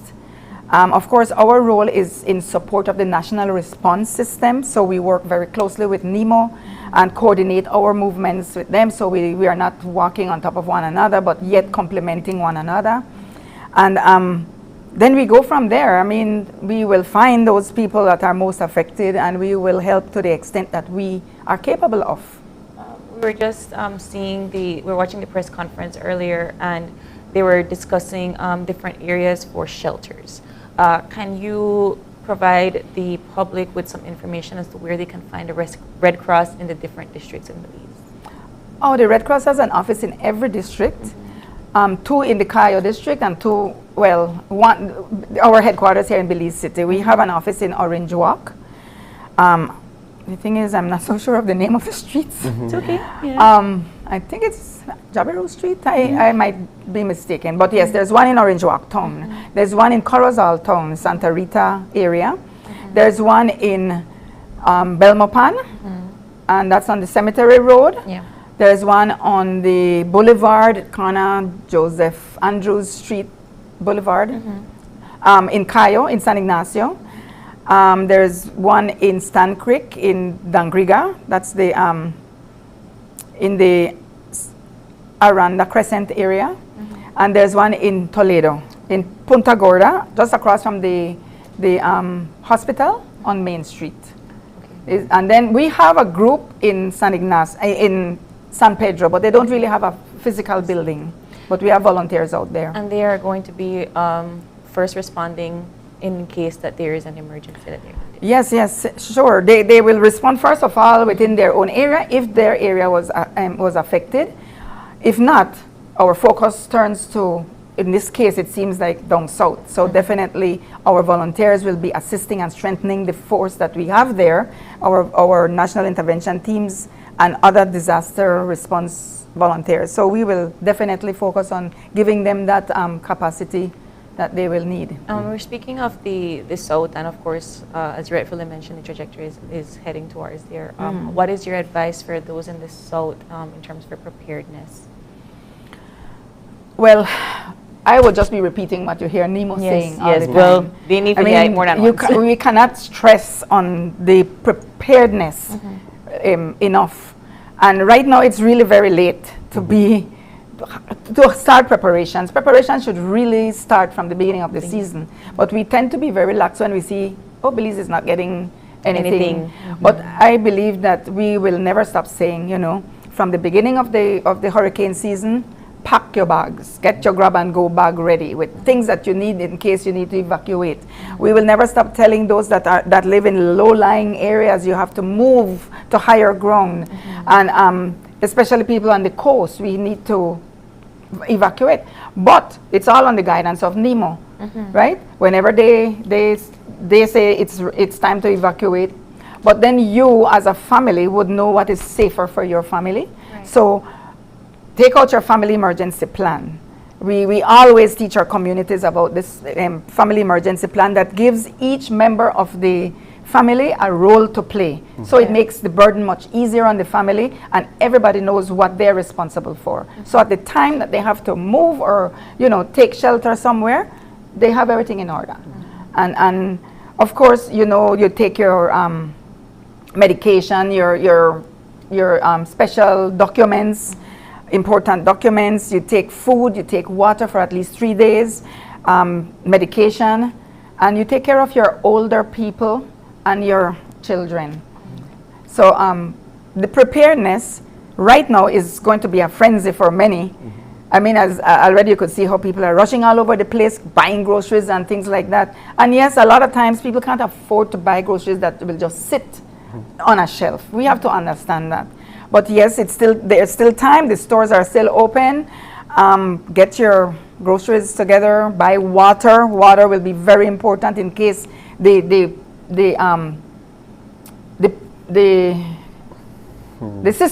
water system breaks down and you know there's no water. Or if we have water contaminated, you need to have good drinking water and clean water to be able to bathe with, cook with, whatever. And you had mentioned some of the essentials for people who are going to be evacuating or moving. For those who are maybe going to shelter in place if they're in a higher area, what are some of the important supplies for you to have if you're planning to like ride out the storm in your homes? Well, you know, food is the number one thing on everybody's list. You have to eat. But carry food that you don't need to cook. Carry food that you can open quickly. You know, bread, canned food. Not all that healthy, but non-perishables, yes. But you also have to remember that if you have an infant, you have small children, they might not want what you have for you, so you have to consider what you'll take for them. But quick things that you can fix that would take a whole lot of space and time to prepare. Water. It's sometimes you get assistance very quickly in the shelters. Other times it takes a little while. So don't depend on NEMO will come or Red Cross will come or anybody will come. Try to help yourself for the first couple of days. You have to take clothing. You have to take linen. Your important documents, as I just mentioned, move with those. You know, you don't know what will happen to your home. You need to take medication. If anybody is on medication, you need to remember that. And I always say, take care of your older people, you know. Treat them with gentle love and care. Take care of them and the babies and the children. But the last time I was on a show, they told me, but you said nothing about pets. I don't have any pets, so maybe that's why I forgot. But yes, they have a lot of people who have pets that they love tremendously. So please take care of them. You can't take them to the shelter, but there are shelters for pets that you can. Or, you know, people say they let them go. And that is what really we tell people, just let go your pets. They by instinct will find safe place. We're talking about how to prepare for it and what we're going to be doing during the time of the storm. But let's be very honest and real. Sometimes certain homes don't make it after the storm. So what does the Red Cross do in action after this? Okay, so remember we are just support for for NEMO and the national response plan. We work along with them, so we complement them. We will focus on providing whatever the needs are for livelihoods, like for instance, food, water. We have non-food items that we will also be providing, which includes hygiene kits, jerry cans for storage of water,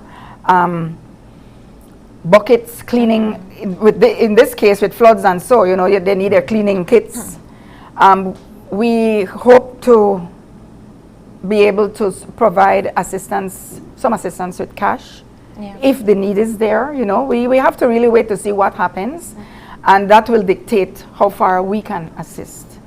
As far as it goes for actual building material to rebuild homes, that is more in NEMO's realm, but sometimes we do support by cash provision, that they can go to the stores and buy their zinc and their different things that they need to rebuild their homes.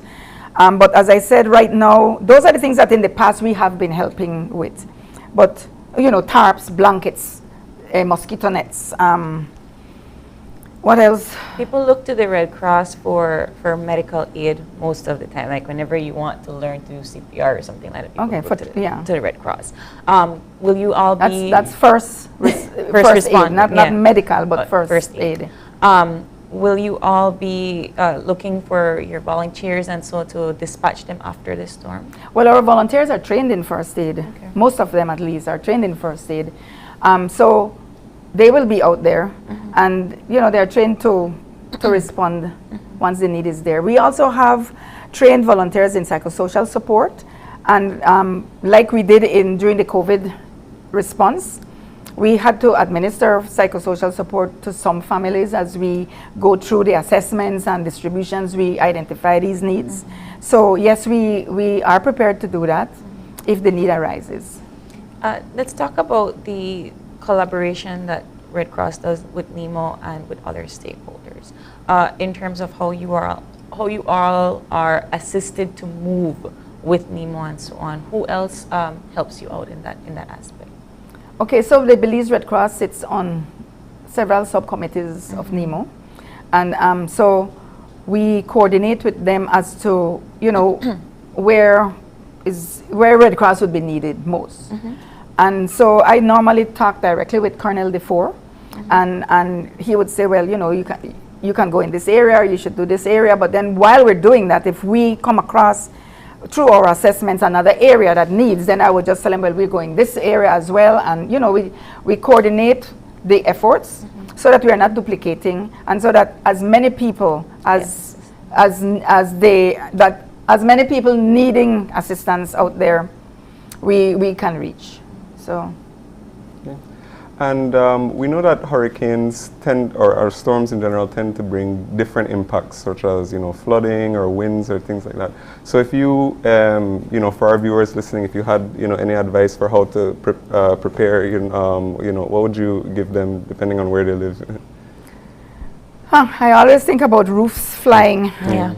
I mean, if you could tie down your roof, tie down your roof. No, I think there are special building codes where you have to strap down your roof or, you know, things like that. I would hope that a lot of people have done that. But, you know, that is the first thing that would fly off.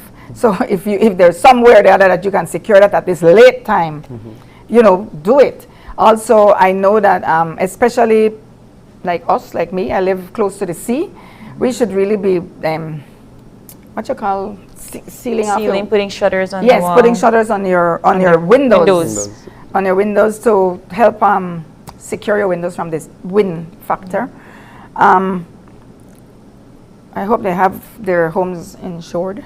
Yep. Yes, that's important. Yes, that is important. Other than that, it's just secure your home. I mean, in your yard, if you have any objects that can fly and become missiles during the storm, you know, try to get rid of them before the storm comes in, because that can be more damaging than anything else. I always hear the electricity company saying, you know, call us, we can cut down your trees, we can trim your trees, whatever, to help you so that it doesn't damage the the wires and so forth, but it also saves your home, because if you have a tree that is toppling over already, you know, you should get it. Yes. But right now, I tell you, Gavin and April, it's a little very late for all that. This is all something that they should be doing throughout the year, you know, pruning and all this, preparing for the hurricane season. Yeah. The amount of time that we take for hurricane preparedness and so forth, does Red Cross have any advice in terms of evacuation routes at this time, moving out of the city, moving out of the rural areas per se? Well, my biggest advice is to follow the evacuation routes, which are, like, for instance, in Belize City alone, Belize Red Cross partnered with NEMO, with the city council, and we erected quite a few, I don't remember the exact number, maybe about 9 or 10 of these big billboards, which tells you the different early warning flags and what they mean, and also where the assembly points are and where the evacuation road. Final question for our viewers. Where can they find more information about where the Red Cross will be and where the Red Cross is stationed? Unfortunately, we don't have a website up, not yet. But I believe that almost everybody knows where to find the Red Cross. Believe me, they find us. But as I mentioned, there's an office in every district. Contact your local Red Cross from now and just make sure, you know, be secure that if anything happens, they'll be there. But everybody will be activated, and more so, we will find them. Yeah. How can we look the Red Cross shirts? We will be wearing vests like that. Some people will be wearing bibs with just the Red Cross. Others will be wearing the shirts. It just depends on the stock that we have. But I must mention too that we will be well supported by our International Federation of Red Cross. And we are already in conversation with them to support our response. So we know that we have that strong support all the time. And we also know, like in the past, we have had our neighboring national societies, like for instance, the Mexican Red Cross coming into Belize to support. And they come in with their own vehicle, their own people, their own money, their own everything. And so they really support us a lot. That happened in the floods of T.S. Arthur. And so many years ago, I think 2008, if I could recall. So like we do help one another across the borders. So we are very sure that we have the capacity, and we will have more capacity to support the needs of the people in coordination with NEMO, because we can't help everybody, you know, we have limits as well. Let's just hope that a large number of people will not be needing those services. You know what I feel comfortable too? We have worked with around 100 communities in Belize, teaching them, certifying them, forming and training community disaster response teams who are then passed on to join NEMO's force to support NEMO's response, but also to be their first responders within their own community. And we're very confident that these people have the knowledge, and they have proven it to us in the past that they do use it when the time comes. Well, Ms. Bowman, thank you so much for coming by, and we look forward to seeing how we ride out this storm, and of course any assistance that you need from the Red Cross, they will be there and available. Pull out your family emergency plans. Yes. With that, we're going to take another break. We'll be back with our third conversation, so stay tuned.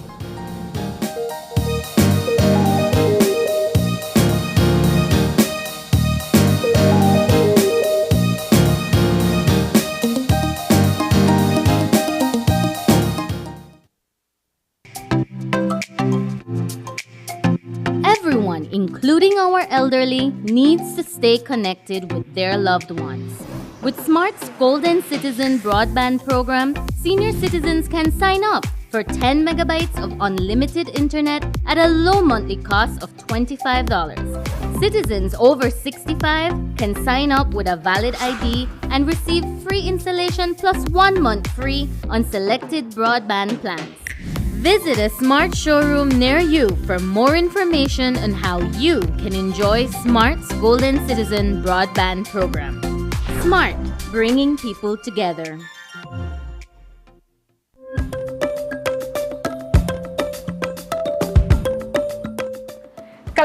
la amnistía 2022, esta es tu oportunidad de averiguarlo.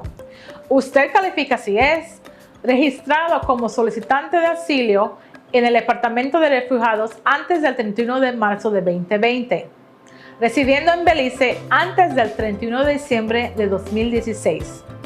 ¿Tienes hijos nacidos en Belice el o antes del 31 de diciembre 2021? Completó su educación en Belice.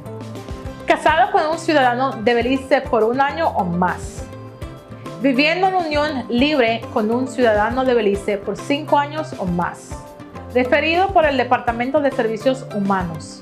Empleado remunerado en Belice durante 5 años. Para obtener más información y cómo presentar una solicitud, visita el sitio web www.immigration.gov.bz.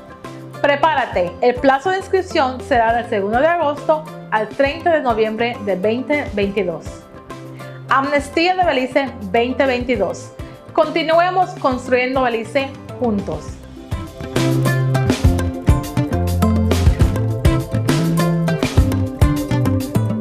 Your life just got a lot less complicated with Belize Bank Contactless MasterCard Debit Card. Introducing our Standard Debit and MasterCard Platinum Debit Cards. Now you can make purchases anywhere MasterCard is accepted with one tap, pay and go. Your contactless card never has to leave your hands, especially in these times. And your card is embedded with multiple layers of security. Platinum card holders get to enjoy extra benefits like price protection, purchase protection, trip inconvenience, and luggage protection, just to name a few. Start enjoying a cashless lifestyle today with the Belize Bank.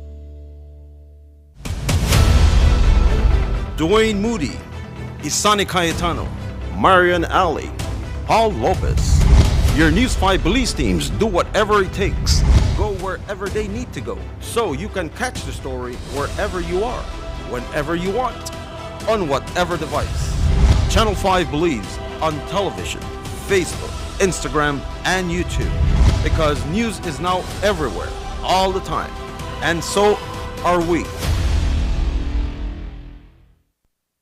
Whether you're at home, on the road, at work, or at school, if you see news happening or suspect that something might be up, call or text the Channel 5 News Belize tip line at 672-5555. You don't have to give us your name, just give us the tip. That's 672-5555. Call or text us so we can check it out.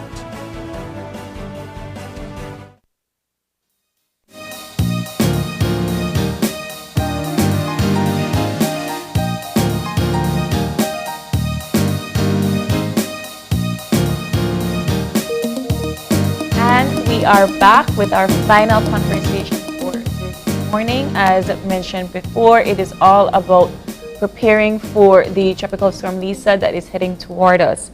Joining us via Zoom is the regional and district coordinator of the South of Belize. Joining us, Charles Leslie. Good morning. Yes, good morning, everybody. Good morning. I'm just the regional coordinator for Stan Creek and Toledo. Each district has a district coordinator and an assistant district coordinator. Perfect. Mr. Leslie, can you tell us the state of the South at this moment and what NEMO is doing to help prepare the folks at the South? Yes, currently both emergency operations center are fully activated. That is the emergency operations center for Stan Creek and Toledo district. And we are pretty much fully prepared to go into full operation when the storm hits. All right. Yeah, and in terms of the preliminary preparations that you all are making, can you talk a little bit about what some of the plans are and perhaps how the other stakeholders are engaged? Okay, right now we are completing the shelter list that will be open first. in Toledo and Stann Creek District. We are currently in the process of also evacuating some communities in Toledo, specifically Punta Negra. And the teams have been deployed for those.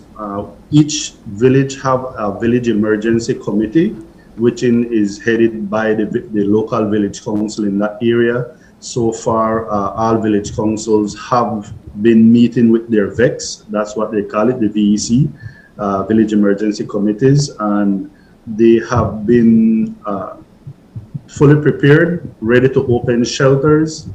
We will more than likely be opening shelters by midday today, and each one of these communities have a specific shelter where people will be able to go, especially people who are in a vulnerable area, low-lying area that are prone to flooding. Can we discuss evacuation routes, particularly for those that are in the deep rural areas and the coast? For example, places like Monkey River and so forth, where we know that erosion and flooding will be taking place. How is NEMO planning to assist these particular places? If Monkey River will be evacuated, they will be evacuated by sea and by road if necessary. Okay. And the persons that are in the deep rural places that perhaps the roads are impassable, how are they supposed to move? Plans are being made for that as we speak. The district emergency coordinator for Toledo, along with the emergency operations center subcommittees, have been communicating with these communities since Sunday. So all communities that will be have been moved starting yesterday and going through today.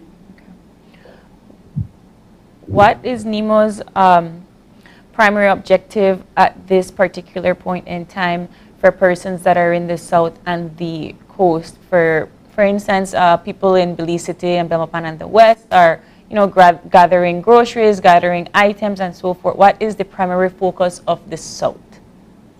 Yes, if anyone tuned in yesterday to the National Emergency Coordinator, NEC Colonel Shelton IV, what we have been encouraging people is to execute their family plan, their family emergency plan. That is, go out and start gathering food items, start securing their homes and property.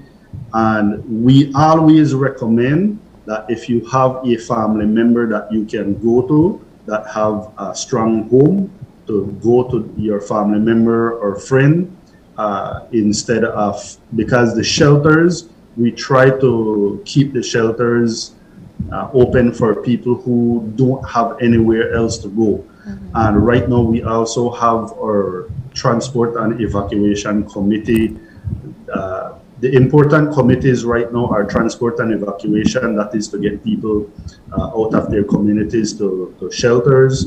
RSMC, that's relief and supplies, that is to make sure that people have food once they arrive at the shelters. And we also have search and rescue, just in case, unfortunately, we do have people who do not want to move for various reasons. So likely we will have to go and rescue people from their homes once the flooding starts.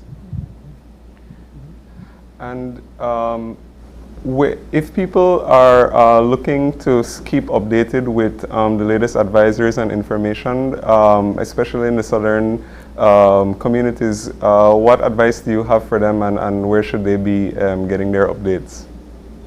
Get their updates from the Government of Belize Press Office, the NEMO Facebook page, the NEMO website, nemo.org.bz.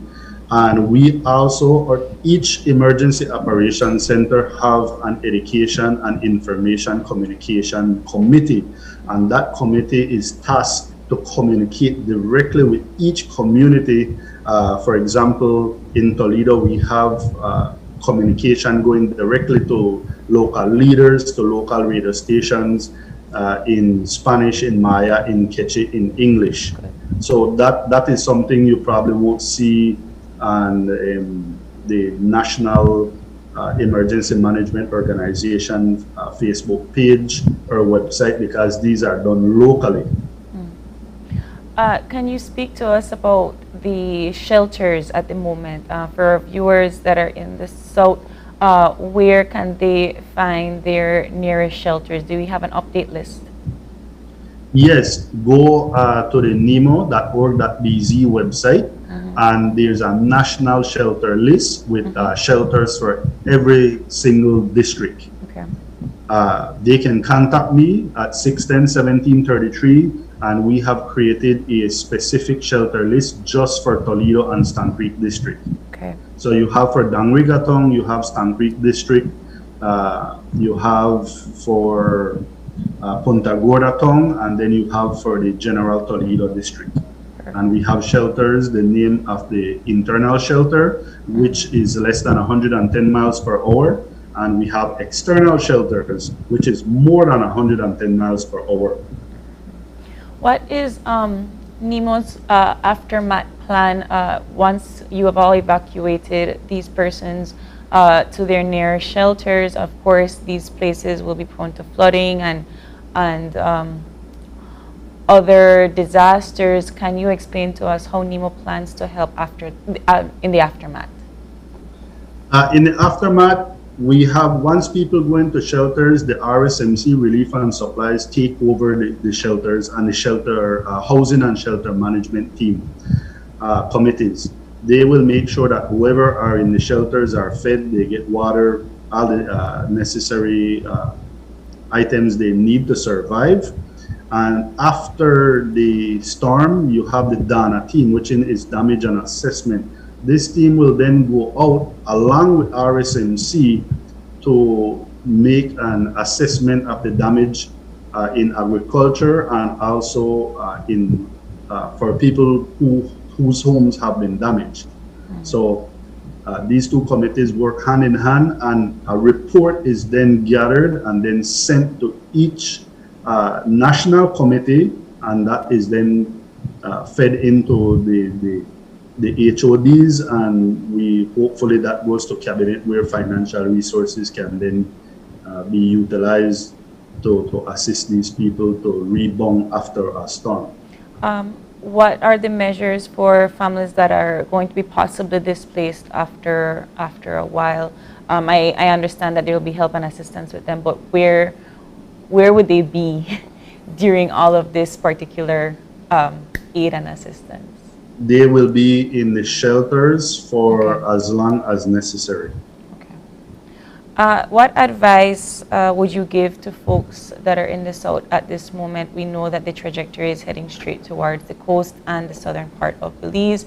For those that NEMO can't reach, and for your stakeholders that they can't reach, what advice do you have to provide for them? If our number one advice, if you don't feel safe in the house that you're in, move today. Don't wait until tomorrow. Move today. If you have a friend or family member that you can leave and go shelter with them, do that today. If you don't have a friend or a family member that you can go to their home, then contact 936. That's the NEMO emergency number, hotline number, and tell them that you would like to move to a shelter ASAP. Also, contact your local village council chairperson, because they are the head of the village emergency committee, and tell them that you want to move to a shelter today. Can you repeat the hotline, please? 936. 936. Okay. And that is direct for anyone that needs assistance. Yes, some people in these communities, they don't know the contact information for their local chairperson. So if they don't know it, just call 936, and the NEMO operator will assist you in getting in touch with who you need to get in touch with and get you moved as soon as possible. Secure your assets, please. A lot of people wait last minute to secure their assets. If you are, if you're on an island, get off today. Secure your boats, secure anything that you think will fly around during a storm. And do you have any other advice, for example, for people who, or actually, for the benefit of some of our viewers, I guess, could you talk about some of the impacts that you expect to be bracing for, such as flooding or winds, and what the preparedness plan is? Flooding is usually our main concern, because we over the past few years we have had population growth all across the country, including the south. So we have a lot of people now living in flood-prone areas that used to flood in the past, but no one lived there. So it was never a problem for the government, for NEMO, but now we have people who live in these flood-prone areas, and that is a major concern for us. Flooding is always with a storm of this magnitude, we are more concerned about flooding than winds. Of course, the wind is a factor, but the flooding usually causes more damage than the wind. Well, Mr. Leslie, while we... And this, yes, just go ahead. This is a misconception from a lot of people. Oh, it's just going to be a tropical storm, barely a hurricane category 1. The winds won't be that bad. But when the flooding starts, a lot of people get trapped. That happened recently in Dangriga when we experienced flooding, I believe, 2 weeks ago. In Dangriga, we were out after 10 o'clock at night rescuing people from their homes, because they didn't expect that the water would raise that high, and people got trapped in their homes, so we had to go and rescue them.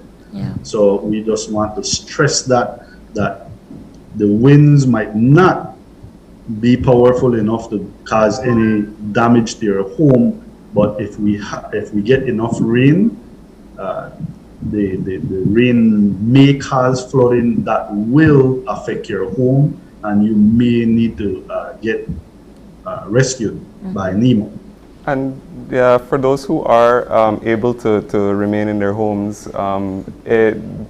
in terms of the advice that NEMO has for basic supplies and security, what is the advice from NEMO at this time? You would want to make sure that you have food supplies that will last you at least 3 days. You would want to make sure you have a radio, a battery-powered radio, so you can listen to the news. You want to have flashlights. You want to have water, especially water. Store canned food, dry food. Have some cash on your person. Change of clothing, rain gear, sturdy shoes. You want blankets, sleeping gears, first aid kit, prescription medication.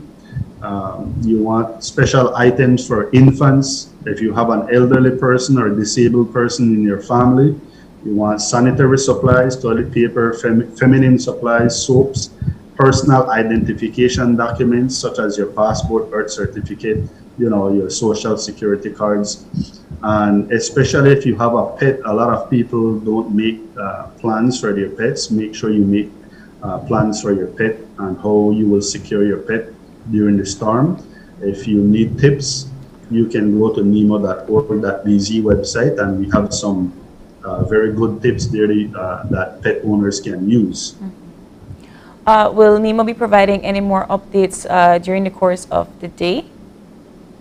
The National Emergency Coordinator usually communicate closely with the Chief Met, and based on the information that comes through the Chief Met, then an advisory or update will then be sent to the Government of Belize Press Office and the NEMO through the NEMO website and NEMO Facebook page, and then that usually filters down. We will get that information, share it with the Emergency Operations Center members, share it with all the river monitors, the Village Council chairpersons, the village emergency committees, and then they share it locally.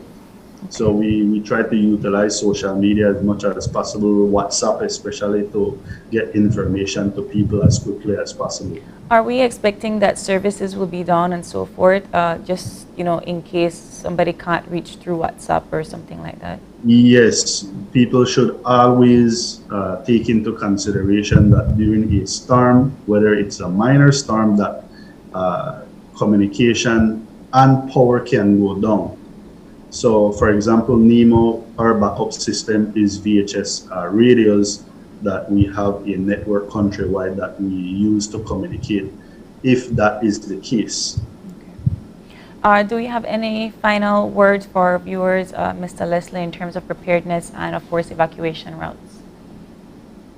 Yes, and I can't stress this enough. If you need to evacuate, please do it today.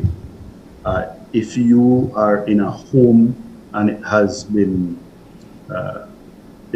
affected by flooding in the past, there's a very high chance it will be affected again during this storm. Please don't wait last minute, because NEMO end up then having to execute a search and rescue. And we at NEMO, our motto is to preserve life and property, and we try to make sure that during these times we don't lose any life. If you don't have any supplies, please go to the stores, because likely people would wait until this evening to bomb rush the stores to start purchasing food items and other supplies. Do it today, don't wait for today or tomorrow. I'm not sure if the grocery stores will even be open tomorrow. Some will, probably some won't. So, and go to nemo.org.bz. You will have a ton of information on there. If you don't know anything, you can always reach out to myself. That's 610-1733. You can reach out to the district coordinators. If I can give their numbers quickly. The district coordinators for, just a second.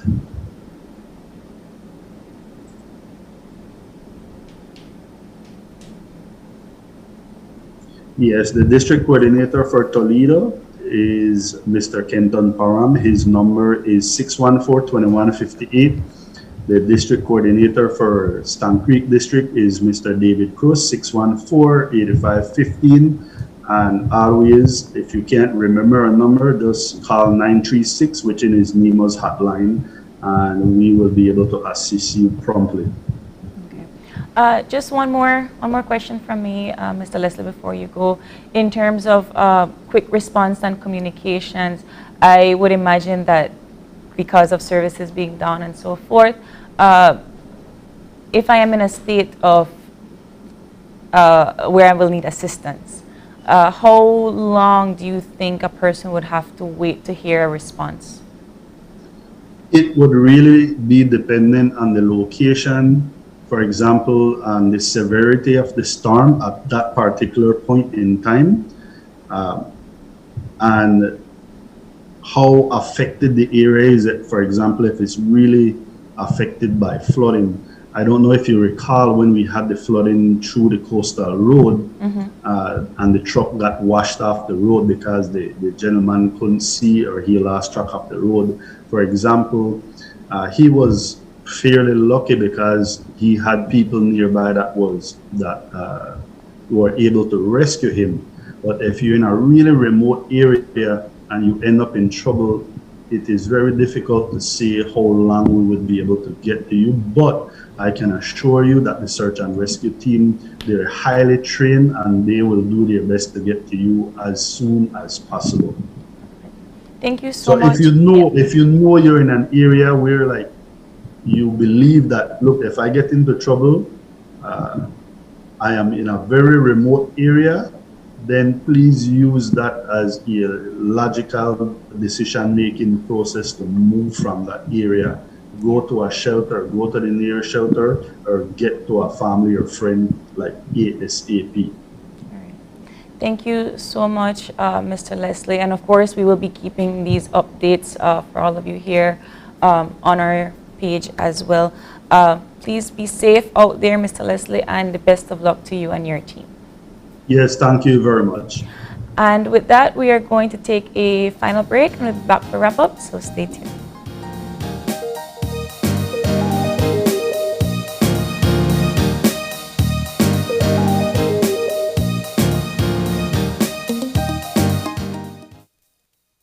Hola usuario de eCash, la aplicación eCash está disponible en español.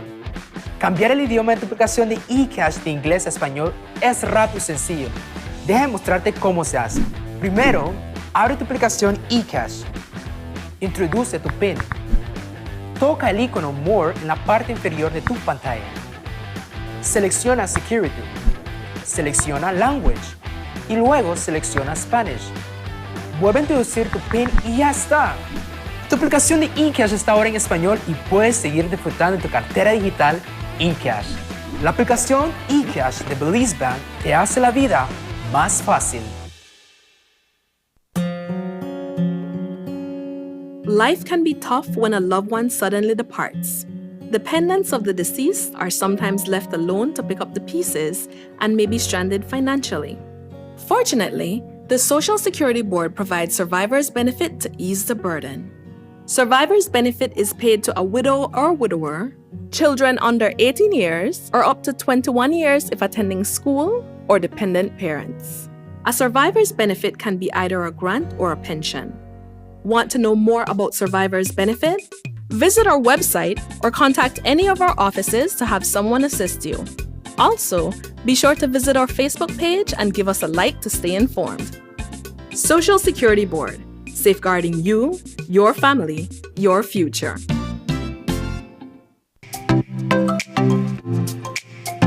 Everyone, including our elderly, needs to stay connected with their loved ones.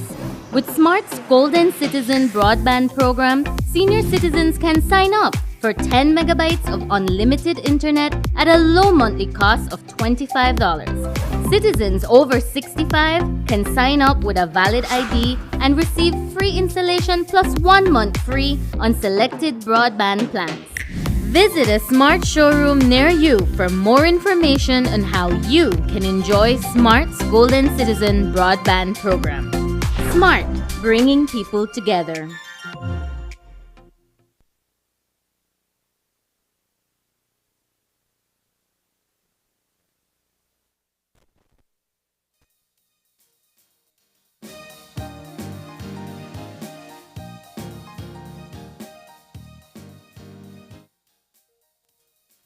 Channel 5's Daily Classifieds is one of the most effective methods for introducing yourself and your business to the community. Use our Daily Classifieds to recruit employees, promote specials, promote your products or services, promote a business opportunity, increase traffic to your website, and advertise items you have for sale. Let us help you to save valuable time and money. Call us today at 280-0013 or visit us at our offices on Coney Drive to discuss how we can help your business grow affordably. Channel 5 Daily Classifieds. Advertise today.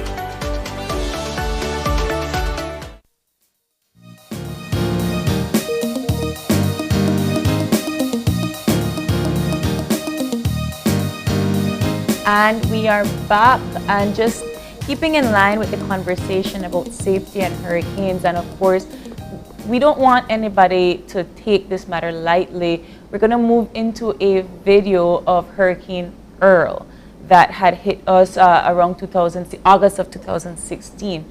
Just for us to remember the reason why it is important to stay safe. Here is that clip now.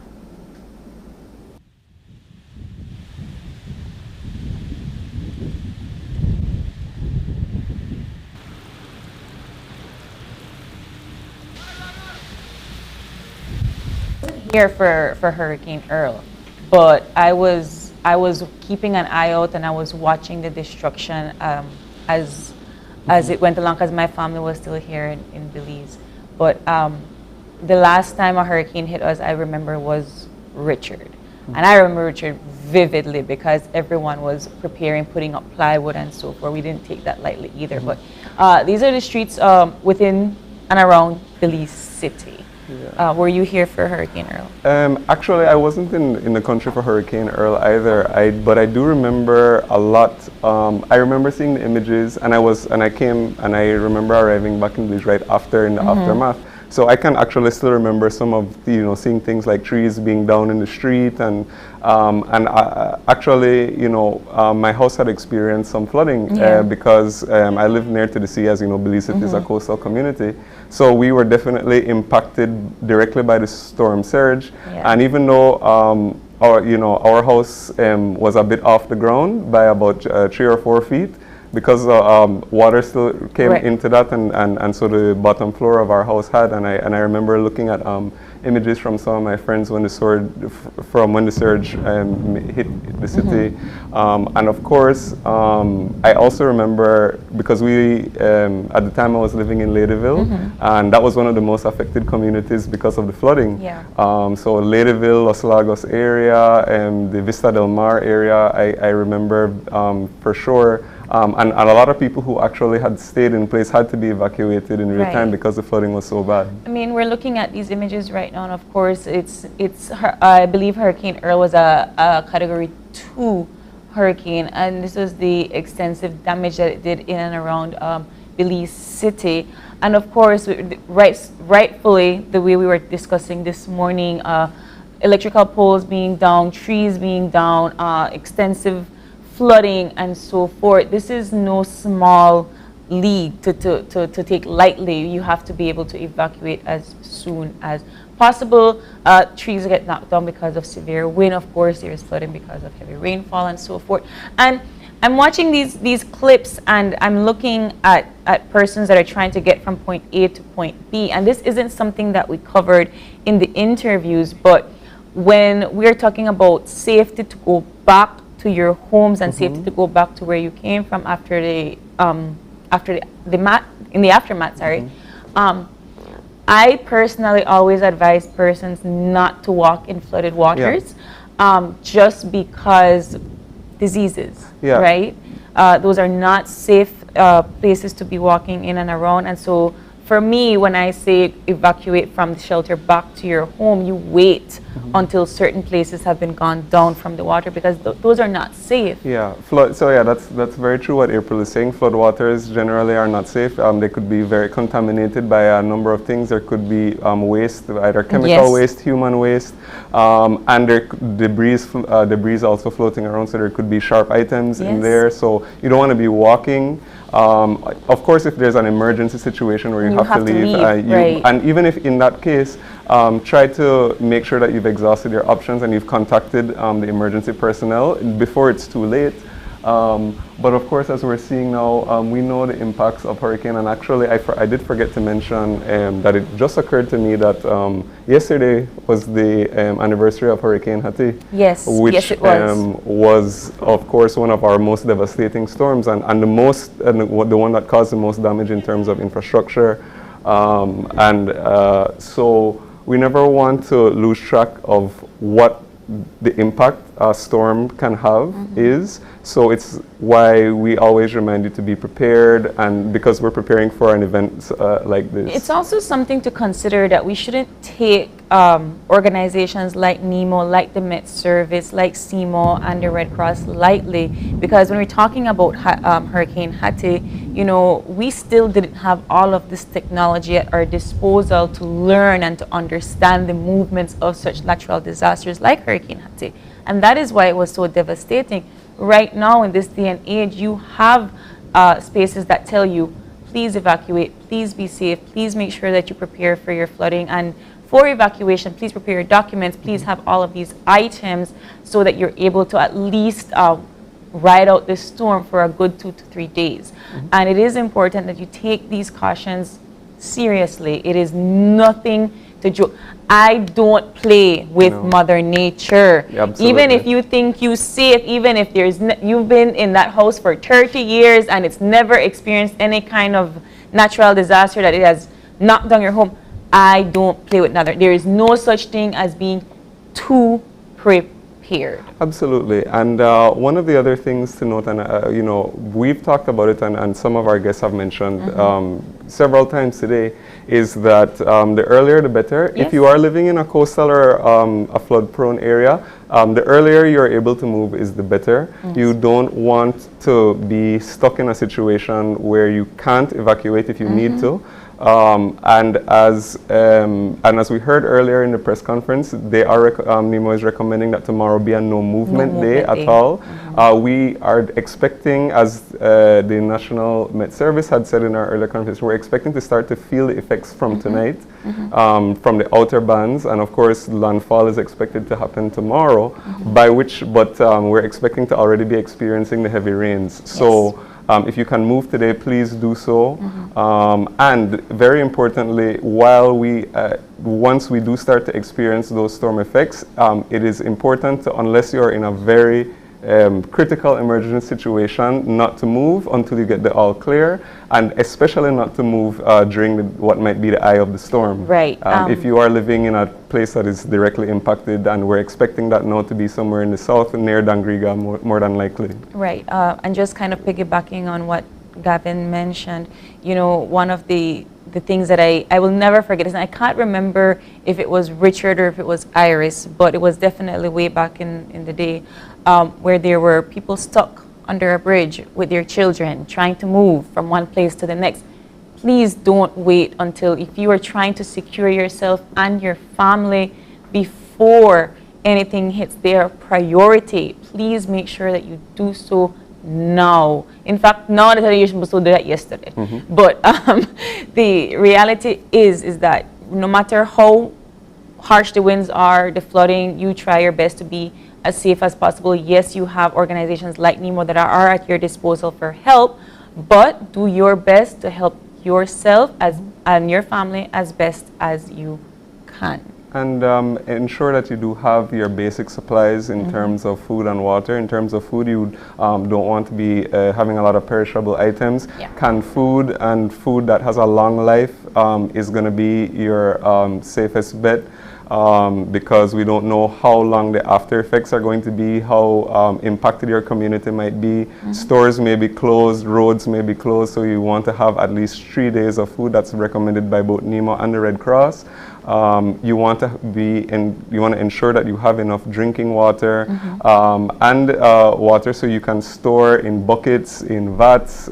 If you have those empty 5 gallons, you have whatever you can, store as much water as possible, because you don't want to be in a situation where you're not going to be able to get safe water, because as we know, flooding will affect the water supply. So even if it doesn't, even if it's not shut off completely, there could be issues with contamination. So you want to make sure you have as much clean, safe drinking water as possible.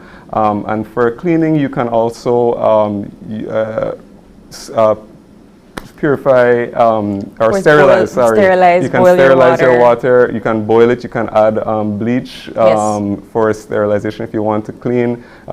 So please make sure that you're listening to the advisories from all of the emergency responders and, of course, the government. And, of course, if you are somebody that has preliminary conditions, you are on medication and so forth, be sure to pack all of your necessary medication, your first aid kit, all of the supplies that you know you need. For those of us that are diabetic, please be sure that you have everything that you need in terms of your EpiPen, your supply goods, your food goods that you know you're able to consume while you're at the shelter and so forth.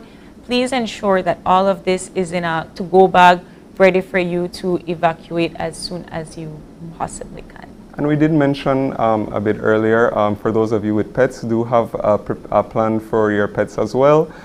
If you are going to a hurricane shelter, animals are not allowed. So if you are needing to evacuate and go to a shelter and you do have a pet, please have a plan in place for them.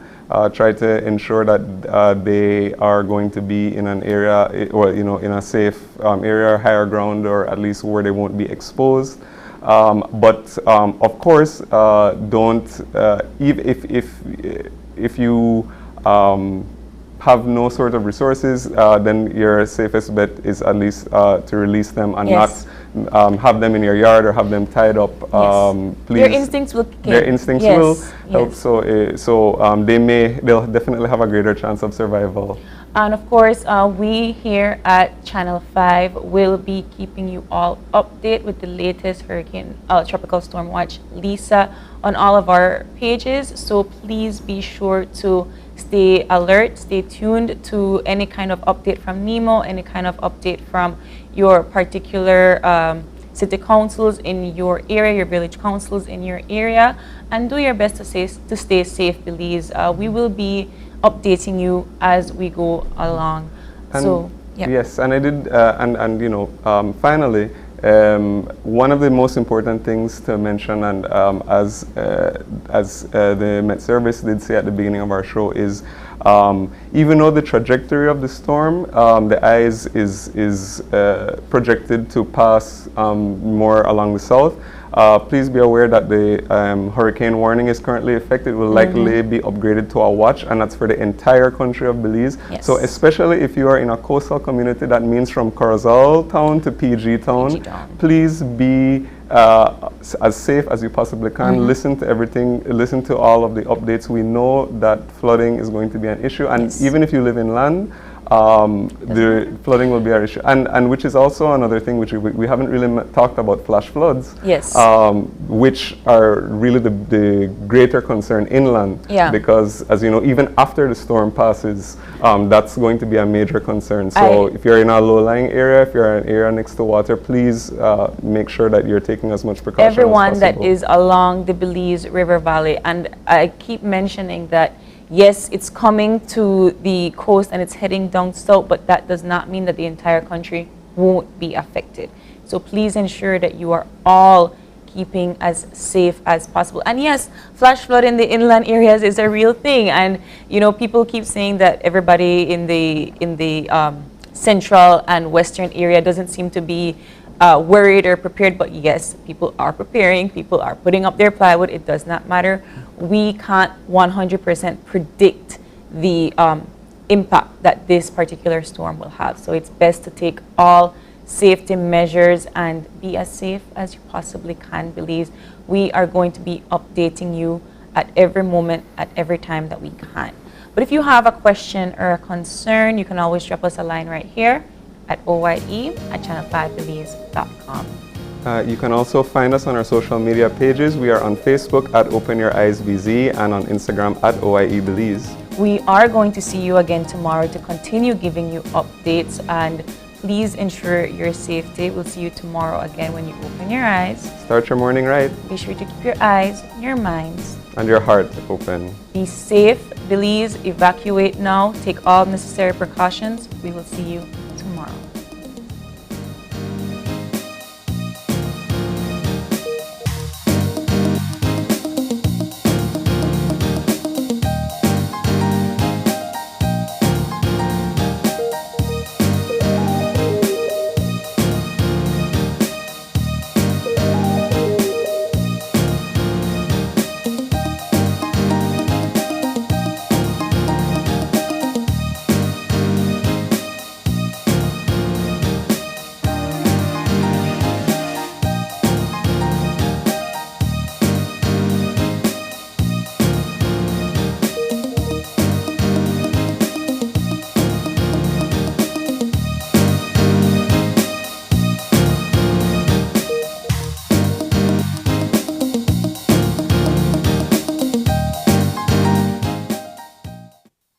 Open Your Eyes was brought to you by the Belize Bank. Our country, your bank.